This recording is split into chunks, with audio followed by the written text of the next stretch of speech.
Moving from place to place. Good morning, good morning, morning, good morning, morning.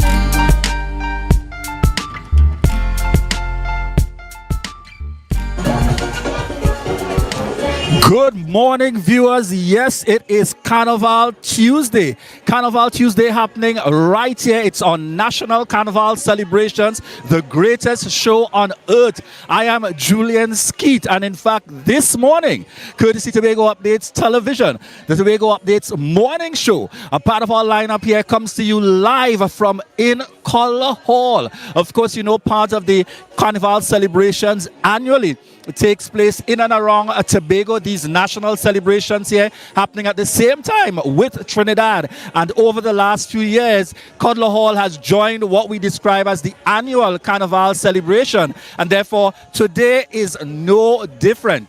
At the moment, we have a number of persons gathering here for the celebrations Juve style. This is hosted by pioneers of Coddler Hall. An impressive, creative, innovative team of villagers, community persons coming together to ensure that we keep the culture alive here in Coddler Hall and particularly in Tobago. It has certainly grown to more than where it started, very simply.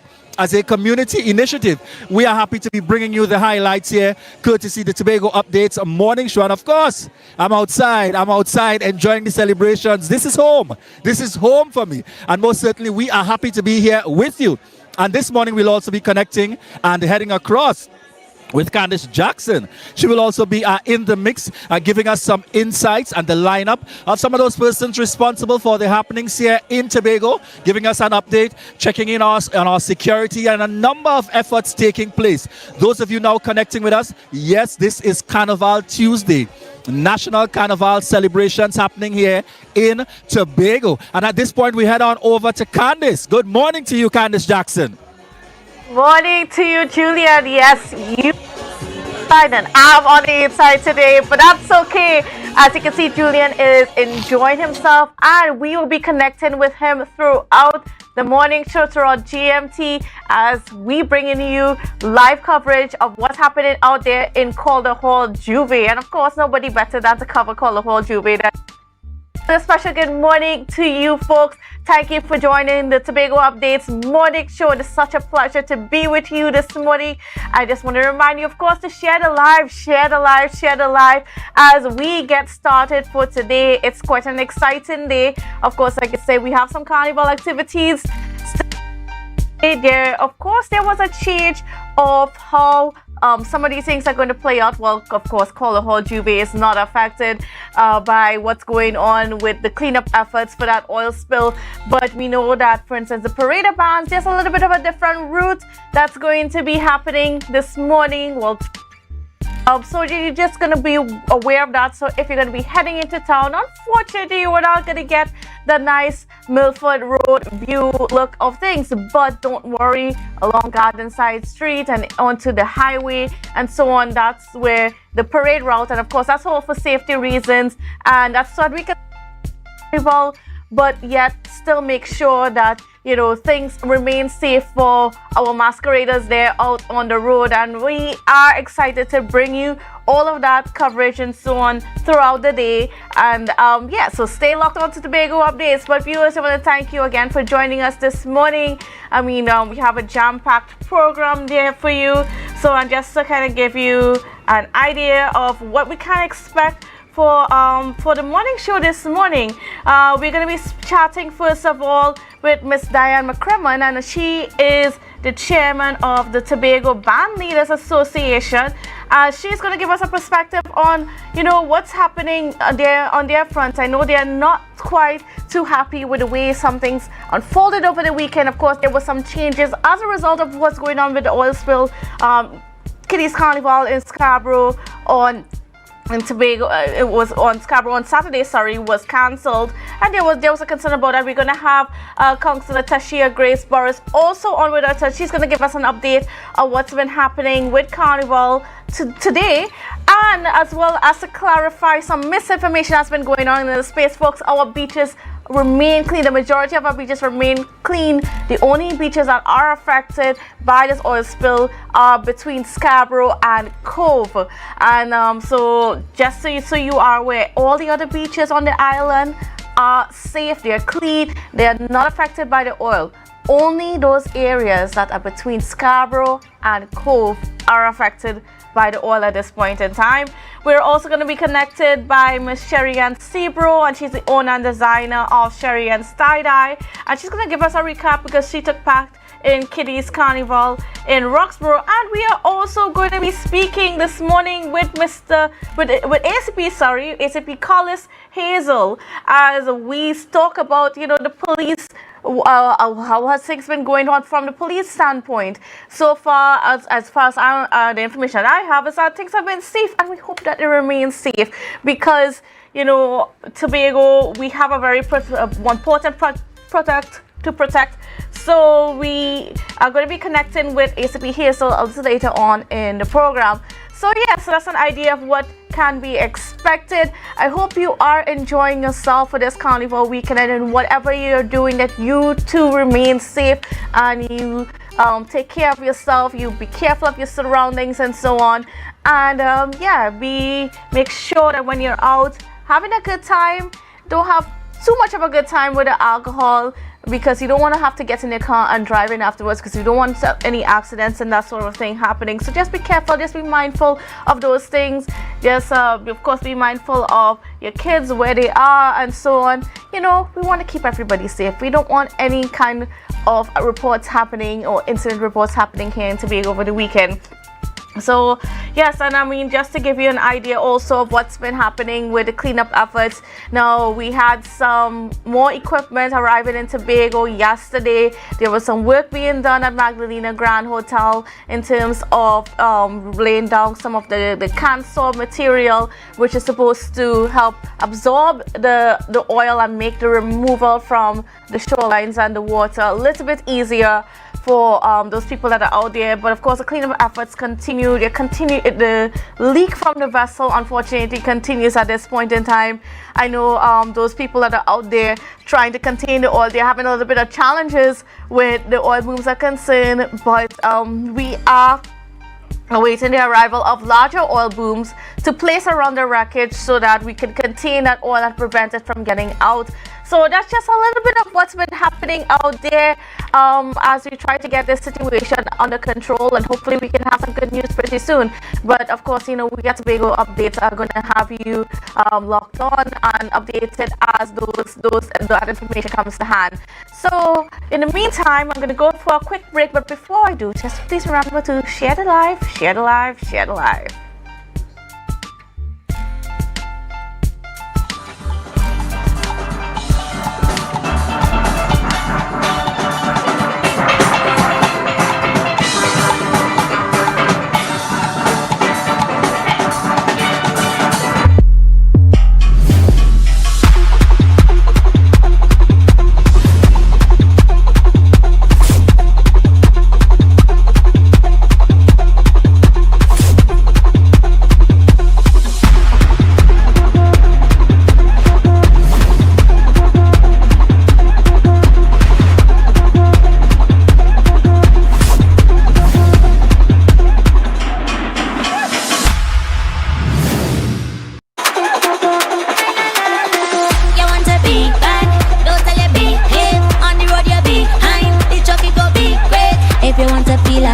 Then switch to the winning side. You see how we move in style. It's a vibe on Be Mobile. It's a vibe. It's a vibe. It's a vibe on Be Mobile. It's a vibe. It's a vibe. It's a vibe with Be Mobile. Come and see what plan you could get. See what plan you could get. Come and see what plan you could. See what plan you could. See what plan you could get. All of the brand the best. All of the brands the best. Come and see what plan you could. See what plan you could. Be Mobile. Top it up. Top it up. Top it up, top it up, top it up, top it up. Only we buying bundles. Top it up, top it up, top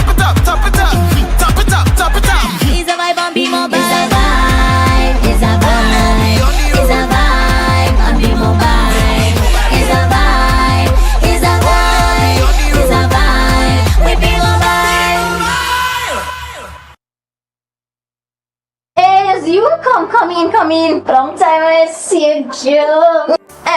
This station complete. Ready for children party. Mommy! Jay, you can't go nowhere with these children. And you know you can't depend on Kevin neither Steven to see about them. Yeah. Total waste. So I supposed to stay home whole time? Jada is 12. She could see about that. You just leave Jada to see about Kia and Kayla. I thought it was your mother or your sister. Who? Them always busy. Jada could handle that. She cooking and cleaning a long time. And the next two better know what time it is. It's only me, you know.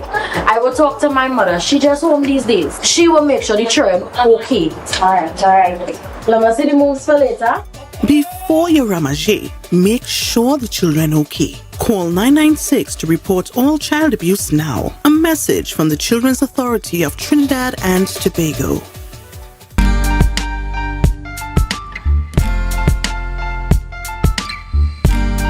Put a smile on your face when you're moving from place to place. Good morning, good morning, morning, good morning, morning.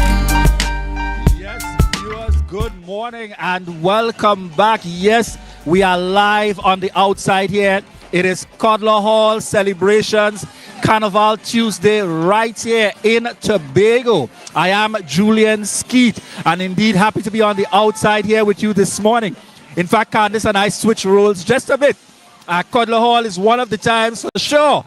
You know I am at home and most certainly will ensure that I am on the outside, right in the mix of the happenings here, right home in Coddler Hall, Tobago. This morning's celebration, so those of you now joining in, is hosted by the pioneers of Coddler Hall, community group, persons coming together, recognizing a need to continue to build and to promote that culture here on the island. And most certainly 2024 is no different. I want to indicate to you, from what we're seeing on the outside here, the numbers are building up. If you are at home taking this in, living nearby or planning to come on from wherever you are, whether you're in Charlottesville, whether you are coming to us from in Mariah, Mason Hall, whether you are coming to us from on the western side, Crown Point, wherever you may be, ensure now is the time to head up. In fact, you're almost late. We are hearing the songs. This is the live songs taking place here. Our boys are band players in the mix as part of the celebrations. From my background, a number of persons lined up waiting, in fact, to head onto the road because this annual Carnival Tuesday celebrations is along the streets, Juve-style traditional parade of the bands, and certainly we're looking forward to the continued celebrations in this year, 2024. I'm Julian Skeet for Tobago Updates Television, and we are happy to be here with you, bringing you live coverage throughout this morning. But at this point, we take you back to Candice Jackson in studio.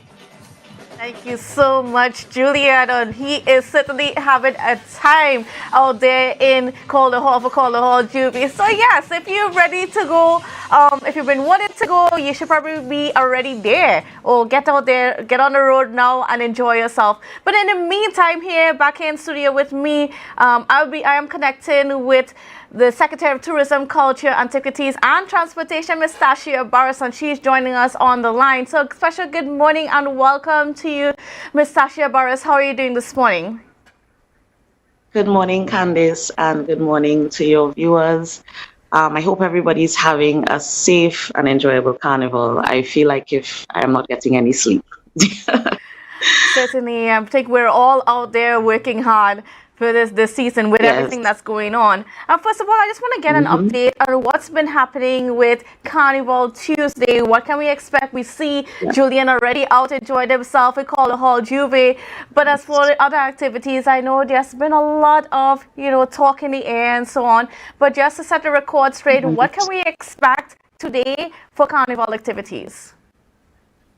So the schedule for today involves the senior mass parade and the kings and queens and individuals. So that is an activity that usually happens separately. People would recall that in previous years, we would have the kings and queens in the week leading up to Carnival, but it was decided to merge the two activities with the parade today. So what people should expect from about 1 p.m., that there will be a parade of the kings and queens and individuals. These are the large costumes that people usually see at the front of the band. And we had 8 bands registered to bring presentations on the road today. And then later this evening, they will have the mud mass, which has become a huge feature of Carnival Tuesday activities that a lot of persons participate in and a lot of persons look forward to. Certainly. And what time would these events get off the ground? So it's scheduled to start at 1 p.m. What we had is a situation where we had to change the route that people would normally utilize for the parades, because we have to keep that road between the port and the waterfront clear for the passage of the trucks and all of these heavy equipment that is part of the cleanup efforts that are still going on at this point. So what was decided was that we would take the masqueraders on the back end of Scarborough through Garden Side, and there's a judging point at Market Square, and then they go up to Wilson Road and along the highway where the second judging point is at the Botanical Gardens. So the police are there, and they were out yesterday. I was out in Scarborough with them yesterday observing the traditional mass parade. And so far, they have indicated they've not really received any complaints, no incidents, anything like that. And the young masqueraders in particularly looked like they enjoyed themselves, they enjoyed the route. So change to ensure that we could still maintain the activities as well as give the attention and focus to the cleanup that is still currently underway. Certainly. And what about from the masqueraders themselves? I mean, I saw you there yesterday, just having a look at things and how things are flowing. What are the masqueraders telling you? Are they enjoying that new route? Well, certainly the young people, wherever you put them, they will make best use of it. I was very pleased to see the amount of young, very, very young masqueraders. I'm talking about toddlers and tykes in their full costumes. And there was even a devil dog as part of one of the presentations. So I think that the creativity is certainly alive and well. And this is something that we want to continue to encourage in terms of getting our young people involved in the traditions of Carnival and in mass in particular, and teaching them the traditional art forms. So we feel as if February is the time to really promote the inclusion of young people in this space, especially given the setup of October Carnival. And I just hope that people see the opportunities that are available. And I think that the young people were extremely happy to get their chance to jump in the sun. And the weather was beautiful. The spectators were out, the few of them that were there. And I know that they had a good time yesterday. Great. And, after Carnival is over, are we going to see some planning getting into place for 2025's National Carnival?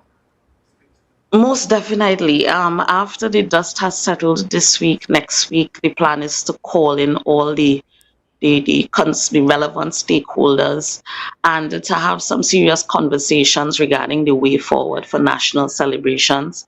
I think it's very important for us to start this process early so that people can be part of the conversation, people can give their recommendations, they can make their suggestions, and we can be very clear about the products that we have on offer, whether that product be an October product, whether that product be a February product. But the planning for these two activities is going to start almost immediately after this carnival is over. Certainly. And now I'm switching the conversation a little bit to what's going on our beaches. Well, we know that this is Carnival Tuesday, and from tonight into tomorrow, a lot of Trinidadians and so on are going to be coming across for cool down and so on. Now, there's been some misinformation going out there about the state of our beaches. So I just want you to, clarify from the division standpoint what's going on at our beaches so that we can sort of set the record straight and dispel all the rumors that are going around. Yes, certainly. So our beach facilities, these are beaches where we actually have built facilities owned and operated by the Division of Tourism. All of our beach facilities are open and they have remained open since the incident happened because the location of the incident has not affected those beach facilities. So we're talking about Store Bay, we're talking about Pigeon Point, we're talking about Mount Irving, we're talking about Castara, Speyside and Charlottesville and Kings Bay. These beach facilities are open. People are able to go. The water is as blue as you know it to be. We have been getting daily reports from the management of these facilities because one of the major concerns when the spill happened was the potential of the currents to take the contaminants further west into these beach facilities. So one of the biggest concerns that we had very early was ensuring that the work that had to be done to contain this spill was done as quickly as possible to prevent any contaminants going into our public bathing beaches. So the parts of the coast that are affected are not really beaches that a lot of persons congregate at. I mean, there are places that people will go and they will bathe, but these are places that don't have any built public beach facilities. So we continue to monitor the water quality. We continue to monitor for any signs of the spill moving further west. Daily, we're getting updates from TEMA. Daily, we're having the briefings. The Chief Secretary is leading these briefings and providing information on the containment efforts. But I would like to reiterate for the public community, whether you're living in Tobago, whether you're visiting us this weekend and leaving tomorrow and you want to take a sea bath today, or you're coming into the island between today and tomorrow, or international visitors who are coming in from the UK and Germany and wherever they're coming from, that so far our beach facilities continue to remain open. We are doing all that we can to contain the spill to the areas that have been already affected. And we continue to monitor the quality of our water to ensure, because safety is our highest priority. Traditionally, this is one of the most busy periods on the calendar for Tobago. So certainly we do not want any negative incidents to happen to anybody who is visiting at any of our facilities. So we continue to do all the work that we have to do to make sure that people could come and enjoy Tobago safely and go back to their homes safely. All right. And just for clarity, could you mention the beaches that are affected so people know to avoid these areas? So these areas are in the vicinity of the spill. So that would be between Rockley Bay. Rockley Bay is the waterfront where the stage in the sea is located, and I have been posting pictures on my Instagram page showing the difference between 2 days ago to yesterday. I'm going to visit there again today so that people could see that the cleanup efforts are well underway. So Rockley Bay, Petitru, which is Lambo Beach, there again we have cleanup crews have been working around the clock to ensure that they can take up as much as they can of the effects of the spill and the debris that was left there as a result of that. And that Cano Bay area where the actual wreck is, those are not necessarily publicly accessed spots, and they're not necessarily beaches per se, but people go there to do recreational fishing and that kind of thing. That is where the majority of the fallout has taken place. When we went on the tour with the Prime Minister, we saw the evidence of some of the contaminant getting into the mangrove area at Magdalena there. But those are the main areas that we have seen the inshore effects of the contamination. But in terms of the general beaches that people will go to on a normal day, people will go to Store Bay, they'll go to Pigeon Point. So far, we've not seen any effects on that side of the island. And the rest of the island, Mount Irving, Castara, all of these beaches are open, beautiful, and they are far away from the effects of the spill. All right. Well, I want to thank you so much, Ms. Tashia Burris, for giving us an idea of what's been going on with Carnival and, of course, with the cleanup efforts. And just to clarify, for those of you who are wondering whether or not we can still go to our beaches, yes, we can still go to the majority of our beaches. Just that area between Scarborough and Cove, those are the only areas that you should be avoiding at this point in time. So thank you so much, Ms. Boris, and viewers. We are going to go for a quick break, and we'll be right back.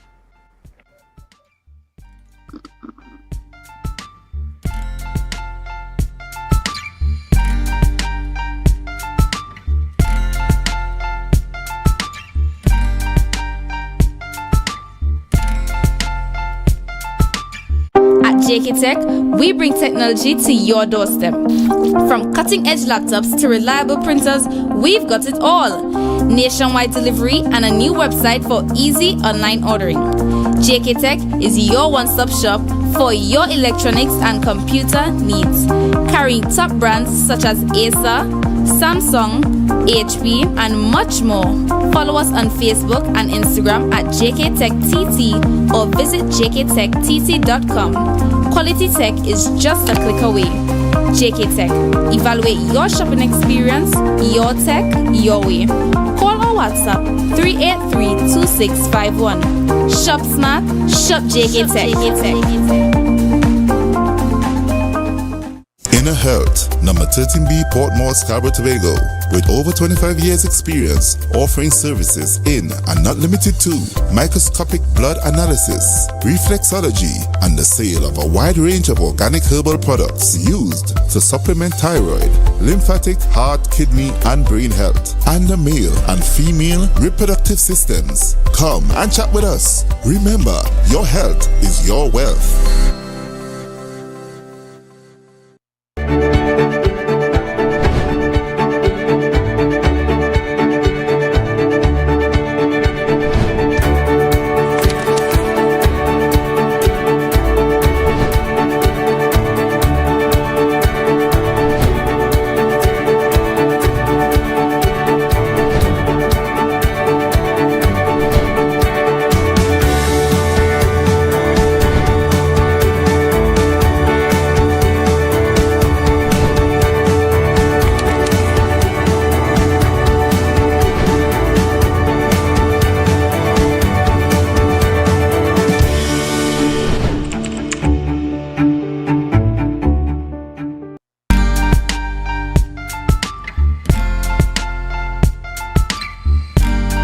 Put a smile on your face when you're moving from place to place. Good morning, good morning, morning, good morning, morning.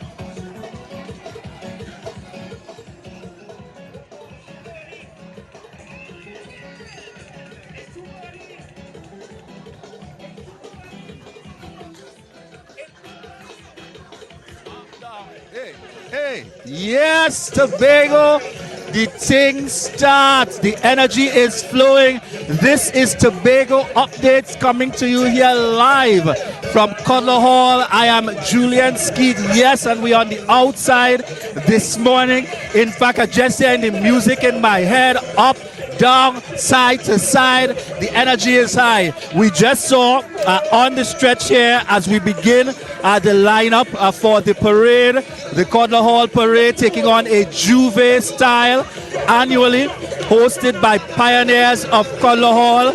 We just saw the start up there in terms of the lead off. Our boys, Steel Pan Orchestra, getting us going out front. Players on board for this Juve celebration. What we are seeing here now is the gathering of a number of our trucks lined up and ready to go. The lineup of trucks, the spectators are out, those ready to revel, to enjoy, to celebrate mass. It's time for celebration here in Coddler Hall, Tobago, and the energy is exciting. It is amazing. If you are still at home looking on, it's time to head on down. In fact, we've already seen in the mix here the continued support here. We saw passing by so far the former chief secretary himself, an extensive certainly supporter of the happenings here at Coddler Hall, Tobago, since he would have been serving in the Tobago House of Assembly, and now even as a private citizen, he continues to support the culture happening here. What we can see is the DJ trucks on the lineup. We are seeing a number of revelers on the outside right here in Coddler Hall. In fact, it is a combination of the young, the not so young. In fact, once you are part of the village, Coddler Hall, Scarborough, environs, and it's safe to say all of Tobago, you will be out here in celebration. Carnival Tuesday's parade. The route for the parade this year, as is customary, it heads from the Eric Havel Recreation Facility here in Coddler Hall, Tobago.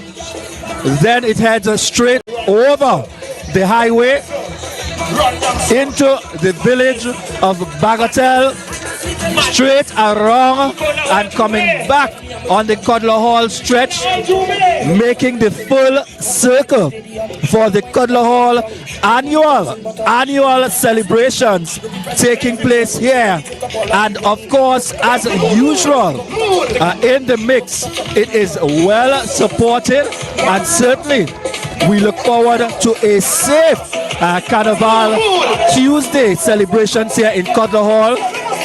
The TTPS is also on spot, active patrol and support here with the TTPS, ensuring that you are indeed safe as part of your celebrations for 2024.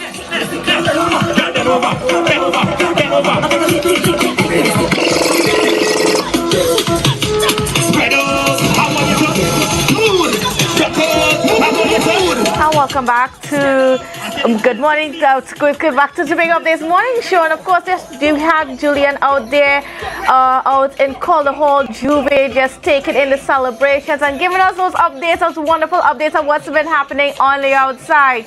Now, on the inside with me and online with me, we are being joined by ASB Collis Hazel. So a special good morning and welcome to you, Officer Hazel, ASB Hazel. How are you doing this morning? I'm fine, thank you, Candice.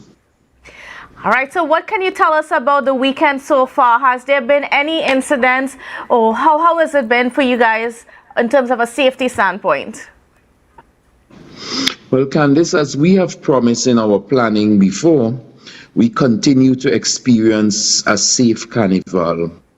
And this is all attributed to our intense planning strategies and, of course, the execution of the duty, and, of course, more so the behavioral pattern that we have experienced from our revelers, both in carnival and non-carnival activities.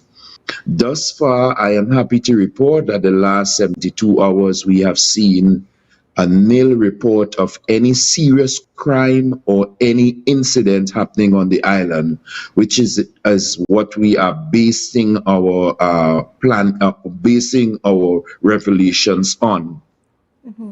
The trajectory has shown that we are working with what we worked with in last October, and that is ensuring that we maintain this carnival as the safest carnival. From all assurances, I can give you that the Juve celebration last went very successful. We have had no reason to see that any untoward incident in which we weren't able to deal with. Just to say that, of course, with our detection, we were able to arrest two persons for narcotic substances, and basically someone driving without a driver's permit and having been issued an insurance for such. Outside of that, we saw a smooth celebration from Juve into the traditional mass, and certainly into what was a bumper parade of night mass in the village of Roxborough last night. So we continue this morning with the popular supported Coddler Hall Juve celebration, and that is going to take us smoothly down into the preparation for our parade of bands, and as we climax the evening today on Tuesday. The police are outside there in our numbers, and we are complemented by the members of the TTDF, of course, the reserves, the special reserve police officers, our fire officers, our licensing officers. All arms of law enforcement are working with the TTPS in ensuring the safety and security of all persons on the island. Great. And we heard news that the Commissioner of Police, Ms. Erla here with Christopher, was in Tobago yesterday. Can you tell us about her visit? Of course, as head of command, our beloved commissioner made a visit yesterday with the Gold Commander, ACP Thompson, and they paid a visit to Scarborough and had first-hand look at the Carnival celebration, and also took the opportunity to look at the oil spill that came out as a result of the incident that happened. And of course, Commissioner had the opportunity to have first-hand look, also with the Gold Commander, of the Carnival celebration in Scarborough, and had an opportunity to mingle with some of the masqueraders, particularly from Scarborough Roman Catholic School, participating in their traditional mass yesterday. Of course, she was impressed in terms of the participation coming out, that the traditional mass is still alive, and of course, happy to hear that Tobago is maintaining its normal standard of safety and security as it relates to Carnival activities. Is the police at all lending any help to the cleanup efforts for the oil spill?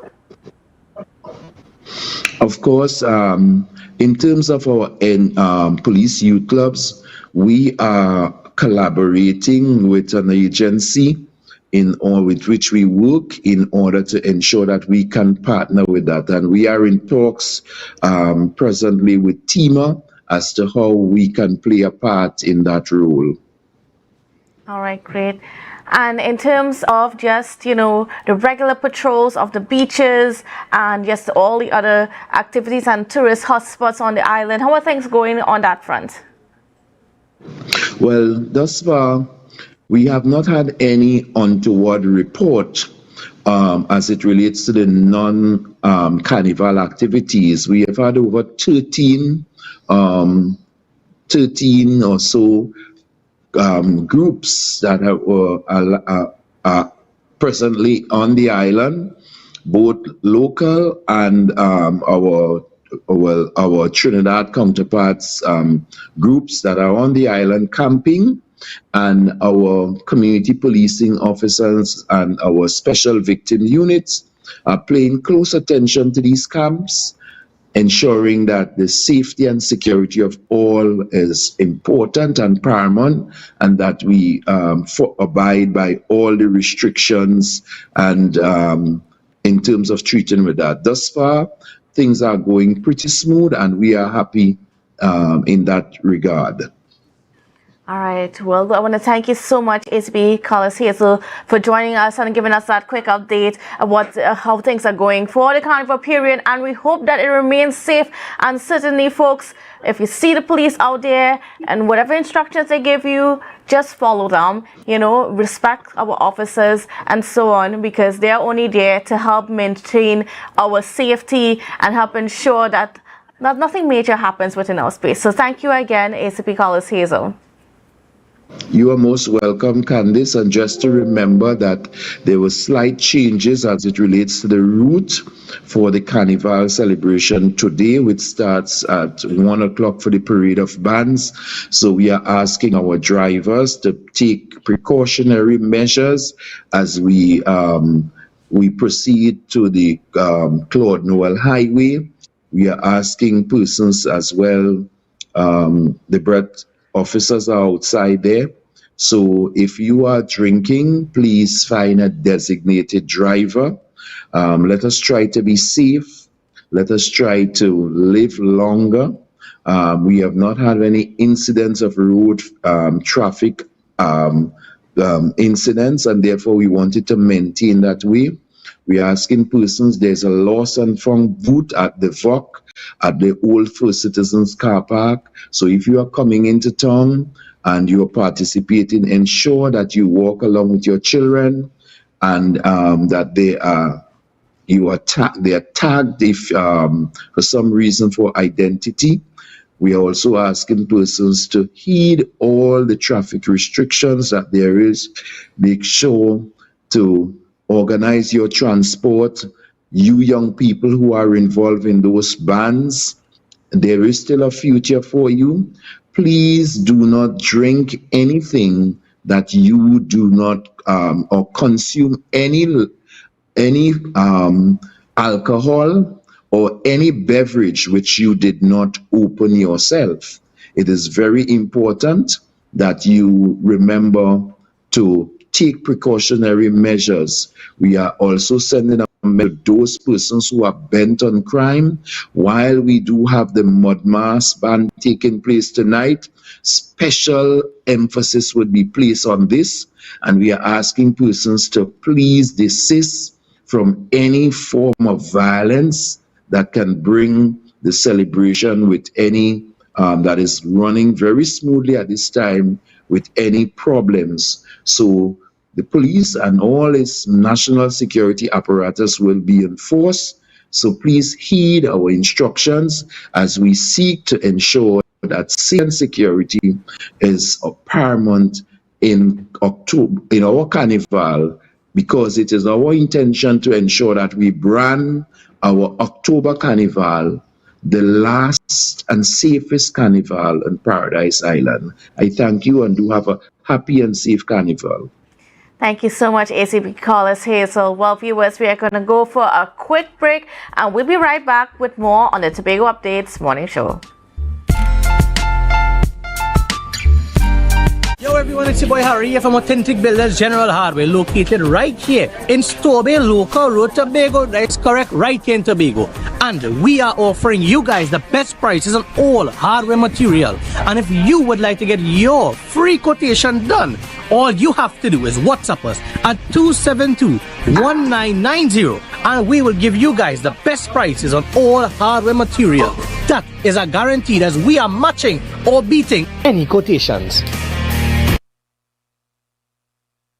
Tobago Glass Supplies has been a leading name for over 37 years in the glass and aluminum market in Tobago. We provide an extensive range of high-quality, innovative aluminum and glass products for commercial and residential use. Competitive prices with superior and professional services by committed employees who are guided by rigid quality standards. Tobago Glass Supplies specializes in the manufacture and installation of glass and aluminum products that are essential to today's homeowners and the business environment. We are engaged in marketing, sales, and installation of a variety of products. These ranges from windows and doors to necessities such as mirrors for homes and vehicles, designed and manufactured in-house or imported.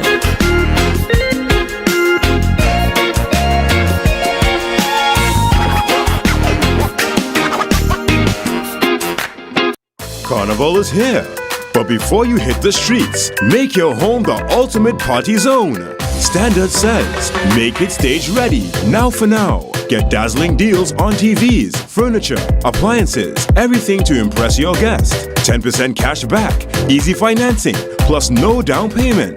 Now's the time to shine. Visit Standards today. Let them make your home the star of Carnival. Your destiny. The best way to predict it is to create it. Do you see yourself exploring exotic destinations or spending quality time with family? However you see yourself, create your own retirement destiny with Tata Life's Destiny Personal Savings Booster. Choose from one of 3 investment options with guaranteed minimum investment returns to secure a monthly retirement income for life, with the option to choose your retirement age. So what's your retirement destiny? Call 62-TATTLE or visit tattle.co.tt to learn more today. Conditions apply. Tattle Life, a member of the Answer McCall Group.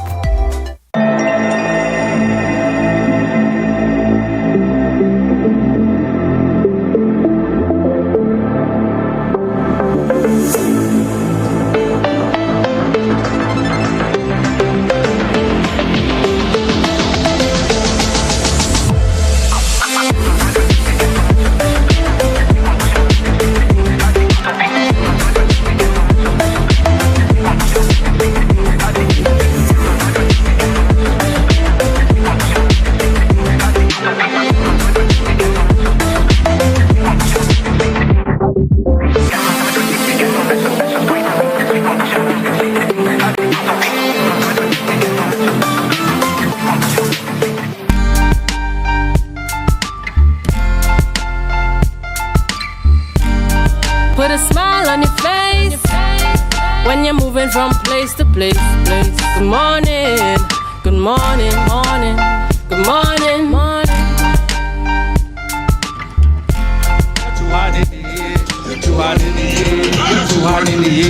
Yes, put your 2 hands in the air. We have got masqueraders in the mix this morning. We see the lineup. It is Juve. It is Carnival Tuesday celebrations happening right here in Coddler Hall, Tobago. The parade taking place, annual celebrations. At this point, the parade has left the Coddler Hall, Eric Hovell's recreation ground, and now heading through Bagatelle, the streets of Bagatelle. In fact, we're going to show you just a bit of the footage happening there in terms of as people are gathering in the celebrations here for 2024, and as is customary, some persons join in along the way, and therefore it's no different at this time around with the celebrations as people are joining in along the way. The parade just crossed the highway. We are now on the streets of Bagatelle, heading straight on in, and this is Carnival Tuesday, the national celebrations taking place here in Tobago. Yes, this is Coddler Hall, Tobago happening in the mix. The celebrations on in full. The route goes along the Bagatelle stretch, straight on around up to the Coddler Hall side and back over to the Coddler Hall field. As part of the celebrations this year, as is customary, there are a number of officials out as part of the celebrations. There are the judging points in the mix this morning. We are coming to you from Coddler Hall, Tobago. In fact, this is home. This is no place like home, happening right here in Tobago, and we're on the outside. Happy to be bringing you the updates. In fact, I'm seeing a familiar face. I'm seeing a familiar face. I'm seeing a familiar face. Yes! How are you feeling this morning? Are you ready for action? That's crazy. Yeah. But you hurry up and come to the road now. But I'm feeling good. How are you feeling? Great. Folks, this is home for us. This celebration is happening right here home. None other than Kidani in the mix. Come in, rock and come in. And check truck number 2. Yeah. All right. Yes, folks, that's our youth host there, Kidani in the mix, enjoying the celebrations. If you're not here yet, you need to head over. This is Coddler Hall Juve celebrations. The parade taking place right here in Coddler Hall, Tobago, hosted with the support of and continue to be hosted annually by pioneers of Coddler Hall. In fact, if you're not here, this is where you need to be for the celebrations happening. It's Carnival Tuesday 2024. Yes. All right, thank you so much, Julian. Yes, he's having a ball of a time. And of course, a special good morning to Kadani O'Connor out there as well.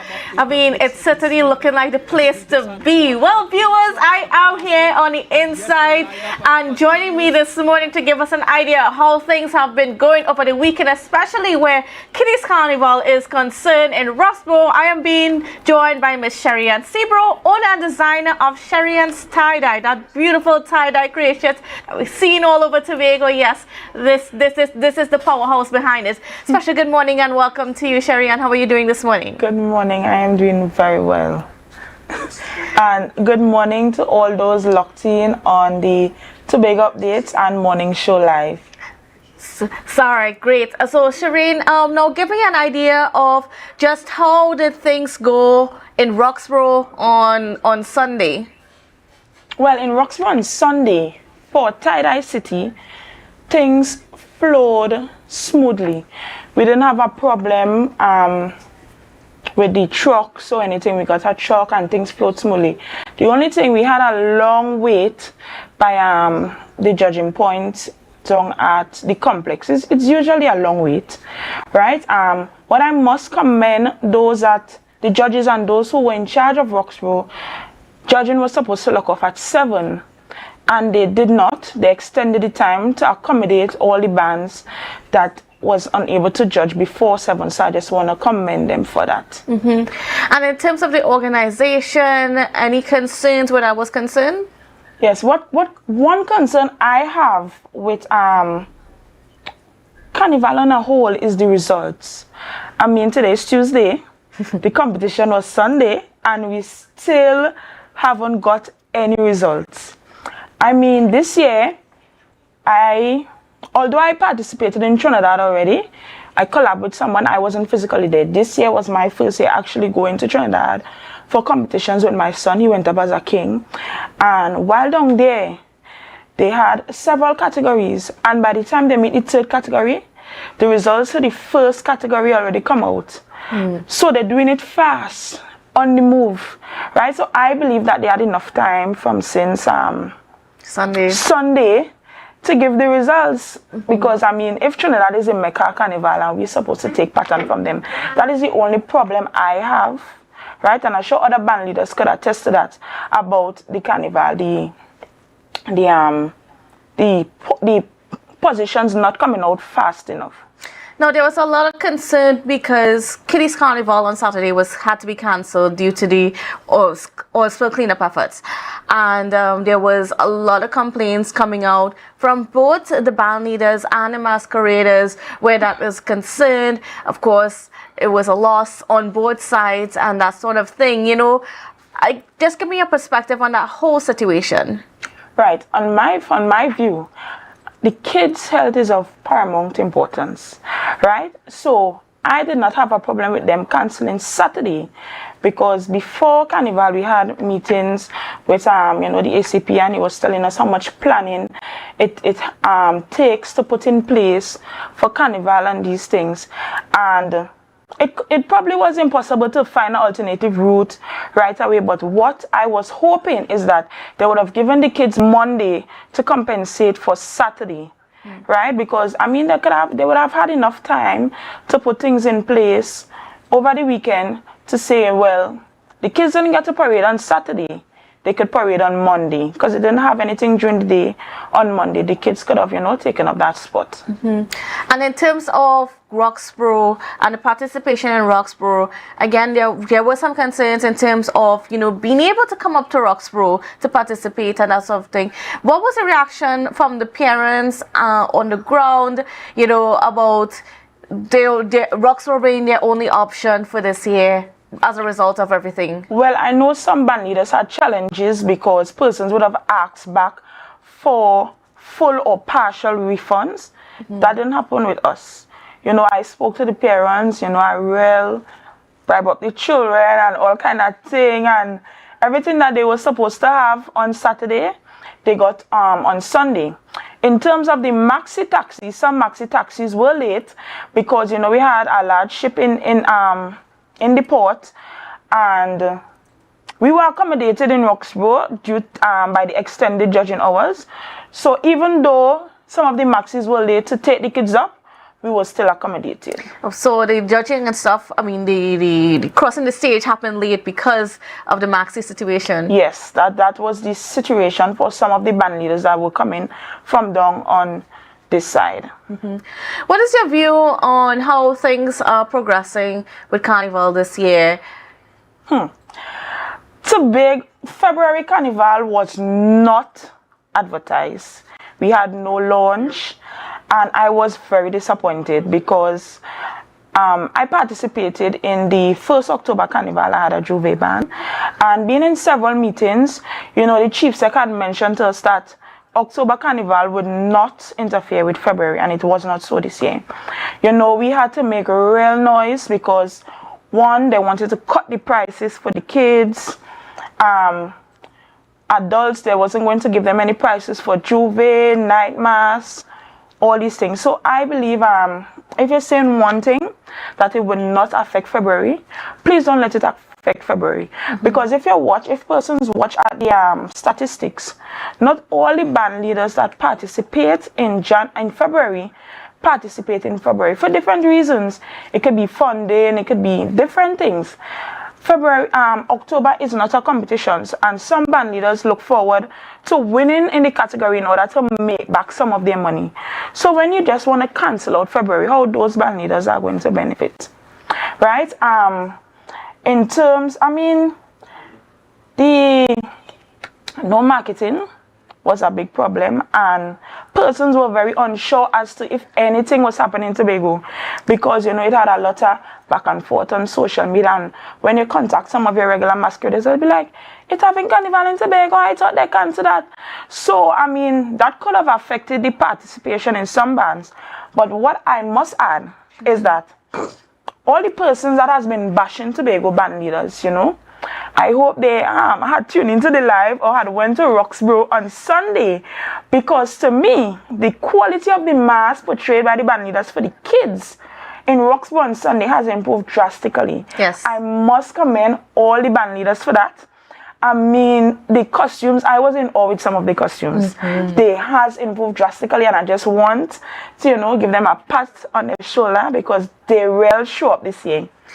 We had issues because we were supposed to get grants before the before Carnival. We still didn't receive the grants as of today, so I'm not sure if they're still going to give us after, you know, Carnival, because the grants really help out, you know, to get last minute stuff for the kids and all these things. So that was basically it. Yeah. If they could possibly advertise for February in October, you know, that will help to boost, because in Tie-Dye City we had one masquerader from Trinidad, right?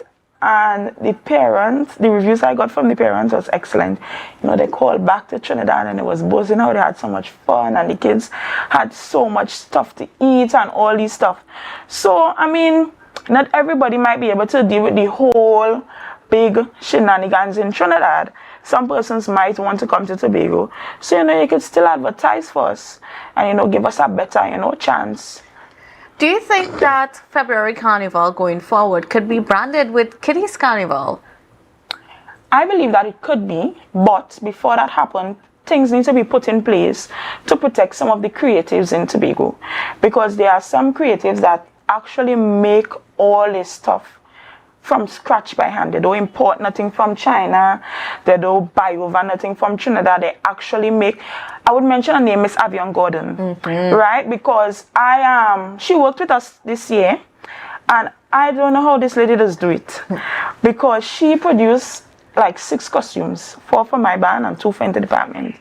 And I watch her stay up late, like when she bed all 5 o'clock and thing, and she has 2 kids and she still has to get up and get them prepared for school. And she's one of the creatives that makes everything from scratch by hand. And now in October, you know, they would kind of be stifled. There are other creatives that make things from scratch that does not import from China or import from Trinidad, and they make everything right here. So if proper things are put in place to protect them in terms of probably if they turn October into a competition for the adults and put some kind of measure in place to protect the creatives, I don't see it being a problem that February be branded for kiddies only, but proper things need to be put in place first to protect the creatives. And certainly, and I just want to say that over the years, of looking at the mass and on the creations that's been coming forth, it's has improved quite a lot, and you've seen every year. You actually do see the improvement. It gets better and better. So sometimes some of that bashing against the Tobago creatives, sometimes it's a little unfair. Yes, it is. Because persons don't know half of the things band leaders go through, and we still come out here and smile. It's really a challenge because there's a different culture in Trinidad versus Tobago, right? And we come out here and we smile, and these same persons that bash, they wouldn't give a little suggestion or come and show a little support or lend a helping hand. They prefer to bash, and then they don't come out and support. I just look at them as social media bullies. So we, the band leaders, we have to keep our head up and we have to try our best. But I hope they did come out and see the drastic improvement of the bands this year. And consider how some of those costumes would have looked if you had a few hundred people in the band. Amazing. Because as I said, this was my first year, me actually being in Trinidad, and I tell you, some of the costumes in Tobago, they were well done. After seeing, some of the costumes in Trinidad, when it's in the large numbers just make things look real beautiful, If we have some of those numbers in Tobago, oh my gosh, it will look really beautiful. All right, well, Ms. Sharon Sebros, thank you for being on with us and for giving us your perspective. Before we go, yes, I just want to take this opportunity. Sure, go for it. To just, thank all persons that assisted me, because without all these assistants, it would have been impossible for, Shireen Stadai to take off. First, I just want to thank my sponsors. I just want to run them down real quick. CC Cycles, Azul Rental Services, M3K Minimart, Mandy's Chicken and Livestock, Shireen Stadai, Creative Concepts by Shireen, Kayaja's Iceland, and MJ's Transport and Wrecking Service. And this year, we had a team, some persons, this was the first year that they actually did anything mass related, and they came and they pulled us out. So I want to big up my mommy, of course, she's always there with me, Ruthlyn Taylor, Natasha, Romeo and her niece, Shanice, Winchester, Skylar Clark, Kadisha, Philip, Kyle Wright, Keelan Sibro, and of course Miss Avion Gordon, the superhero mommy, wire bender. I just want to big them up, and tell them thanks for everything and for making, Tie-Dye City be on the road and for making us look good as we usually do. But what I want to say is we are still waiting on the results. We are on our toes. Waiting on the results. So if we can get it before today out, we would be really grateful. All right. Well, that's just probably a little note there, a little hint there for the judges. Let's see if we can have some results early. But thank you so much. And viewers, we got to go for a quick break, and we'll be right back after this. Security Services Company is the most advanced security service in Tobago. Ask about our cash and transit service. It's safe, risk-free, reliable, and timely. We provide safe banking delivery for all business types and sizes with highly trained staff, 24/7 monitoring, coordinated emergency response, and a well-maintained fleet of armored vehicles. Contact us at 660-7723 or visit our website at www.mi4securitytt.com to sign up today.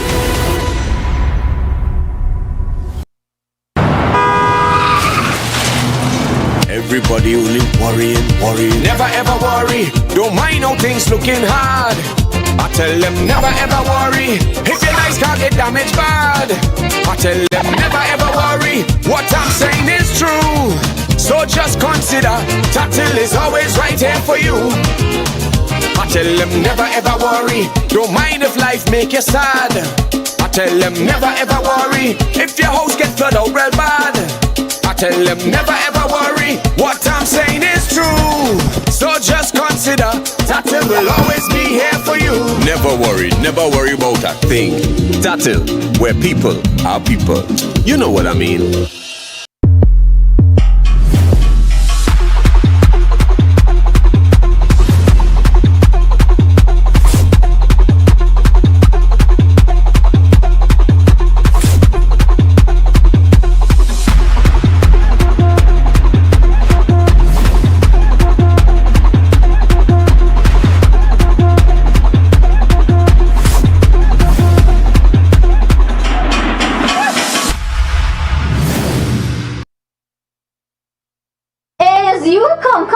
mean, long time I see you.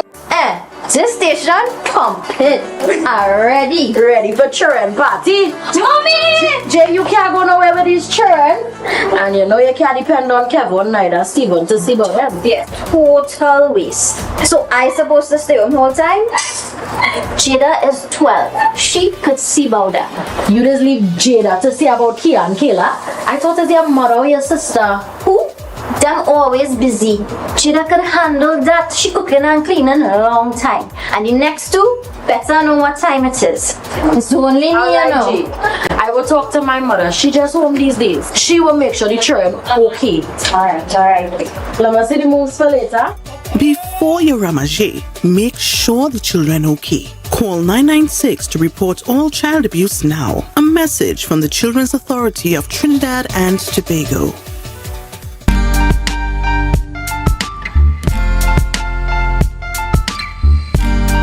Put a smile on your face when you're moving from place to place. Good morning, good morning, morning, good morning, morning.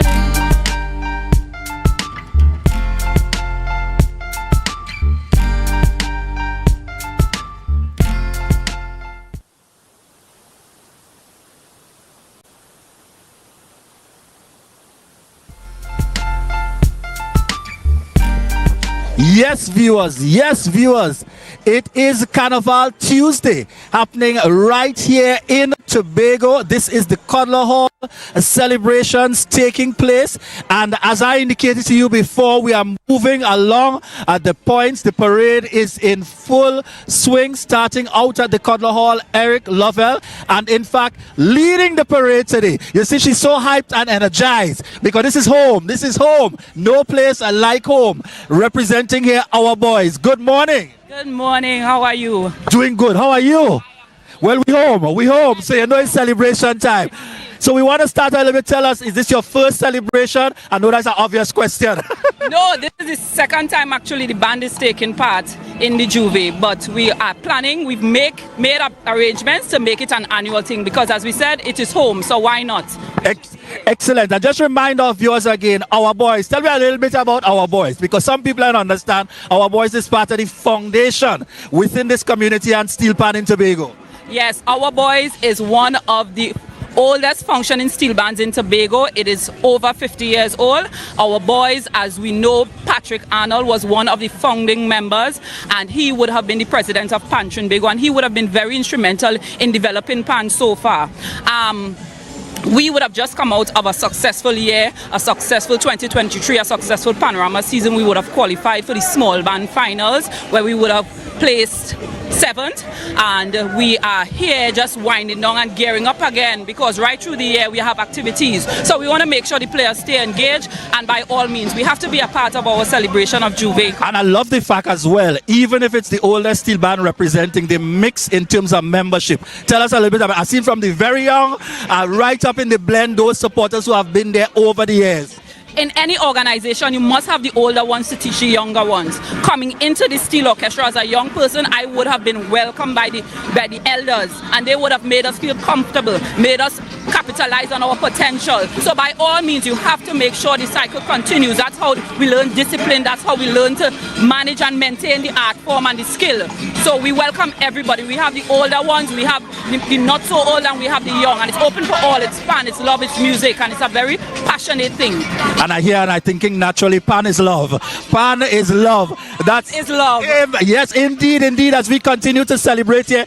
So what are we hearing in terms of some of the songs that they've come along the road with this morning? Okay, so we have our Panorama song, which is Say Say by Baron. We have DNA, we have Inventor, and we have a bomb tune, which is just either a piece of classical music or R&B or pop, and you play it as soca. So we're playing Bailamos this morning, so that's what we call the bomb tune. Good. We get to the judges, or we get down back to the field, we'll play that song. But we have DNA, Inventor, and Say Say on the road. Excellent. And for those persons looking on saying, well, wait, I want to get involved in our boys. Tell me, who can they connect with? Where can they meet up to ensure that they get involved by the time our boys is back around again with the continued celebration? Okay, we have a Facebook page, Our Boys Steel Orchestra. You can find us at the corner of 4th and Kirk Street. You can contact me, Amelia Guillaume, on Instagram or Facebook, but we have an active Facebook page. All right, excellent. And as we celebrate Carnival 2024 happening here in Tobago, as we wind down, because this is Carnival Tuesday, what do you want to say to the people? Like yourself, enjoy yourself. It's nice. It's real nice. You see why you have to love Amelia? Thank you so much again. Indeed, telling us a little bit there about the Our Boys Steel Orchestra. Crucial part here of the continued annual celebrations taking place for Coddler Hall. And that's the Coddler Hall annual parade that takes place right here, hosted by the pioneers of Coddler Hall. A number of persons within the community here in Coddler Hall, Bagatelle environs, coming together to ensure each and every year the preservation of our culture. As expected now, you are hearing the rhythms of the steel pan coming forward in the mix with you this morning. Recognizing, crucial at that, part of our culture and our continued celebrations here taking place in none other than sweet, sweet Tobago, our paradise island, the greatest little island on the planet. Yes, the celebrations continue. It is Sweet Carnival Tuesday happening right here in Tobago. And this is the Our Boys Steel Orchestra leading the parade, and then there's the music trucks in the mix.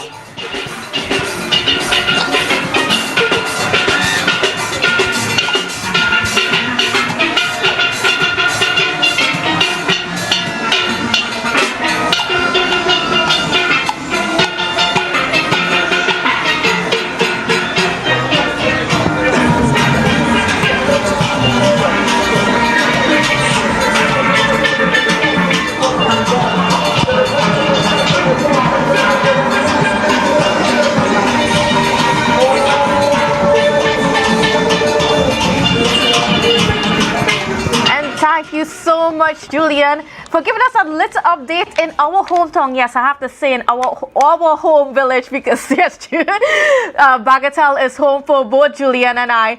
But yes, that's our boys there on the road with the celebrations as they go through the roads of Bagatelle and going back out to Coddler Hall. Yeah, it's a wonderful time out there on the road, and certainly we can see Julian enjoying himself, and it is such a wonderful thing to see our boys out on the road again, because that is one of, I don't think we understand how important our boys has been to the foundation of pan in Tobago, because a lot of our prolific pan persons or pan experts had their foundations rooted in our boys. So it's wonderful to see them back out on the road and being a part of our celebrations and so on again. So yes, that's how we're going to end things for the morning show, viewers. Don't worry, Julian is still out there. Julian is still out there bringing us all the vibes and all the updates and making sure that we get connected and we can still be a part of that celebration and that Coddler Hall Jubilee celebrations this morning. But we are going to end off the morning show, and then we're going to go across over to GMT. So see you in a little bit.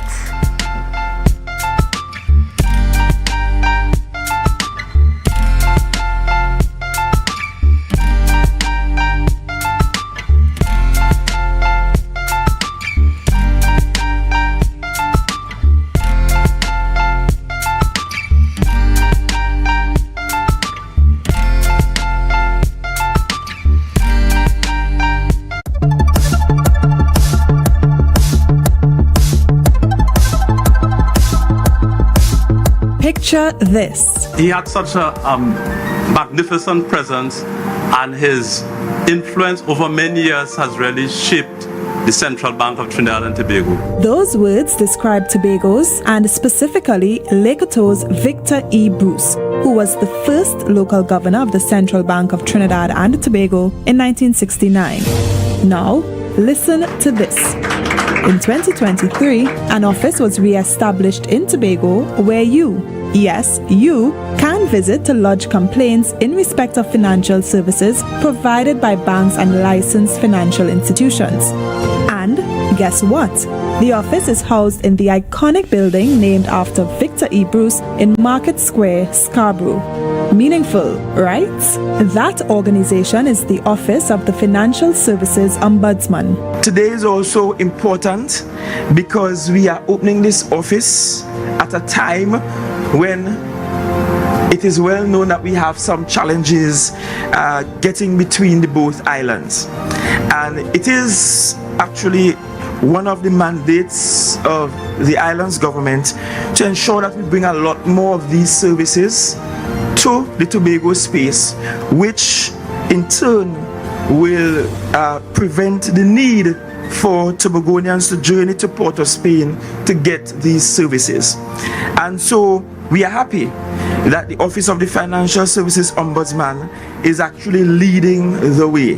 We are indeed proud that the central bank can come home to Victor E. Bruce in this regard. And I couldn't help as the governor spoke about wondering whether Victor E. Bruce himself considered or thought that maybe there will be a day that some of the services of the institution that he was leading for a young nation, a brand new nation, would one day make its way across the shores to his homeland in a building named after him.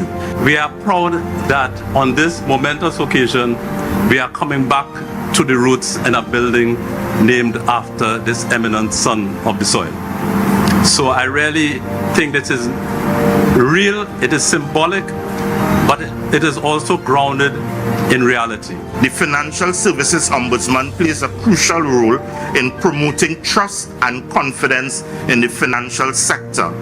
Our mission is to provide an impartial platform for resolving disputes between consumers and financial service providers.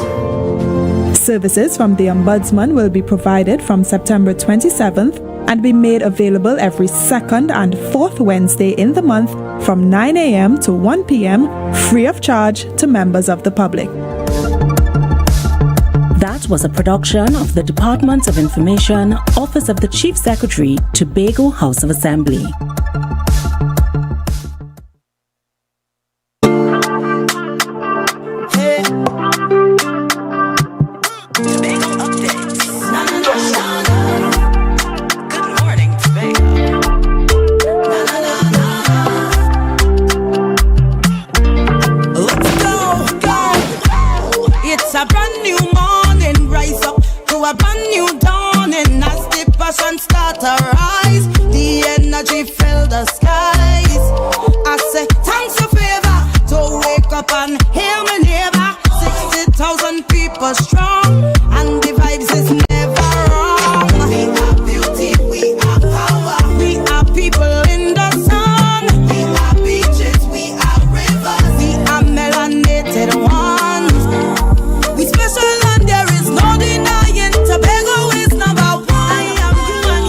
Welcome to Good Morning Tobago on Tobago Updates, your source for current affairs in Tobago, Trinidad, and the region, with the perfect conversations to complement your morning routine. I am Candice Jackson. And viewers, we're going to get started with our show this morning, getting on with a conversation with Miss Marcelin Ned of Marcelin, band leader for Marcelin Ned and Associates, as she gives us her perspective on what's been going on with Carnival. So, good morning and welcome to you, Miss Marcelin Ned. How are you doing this morning?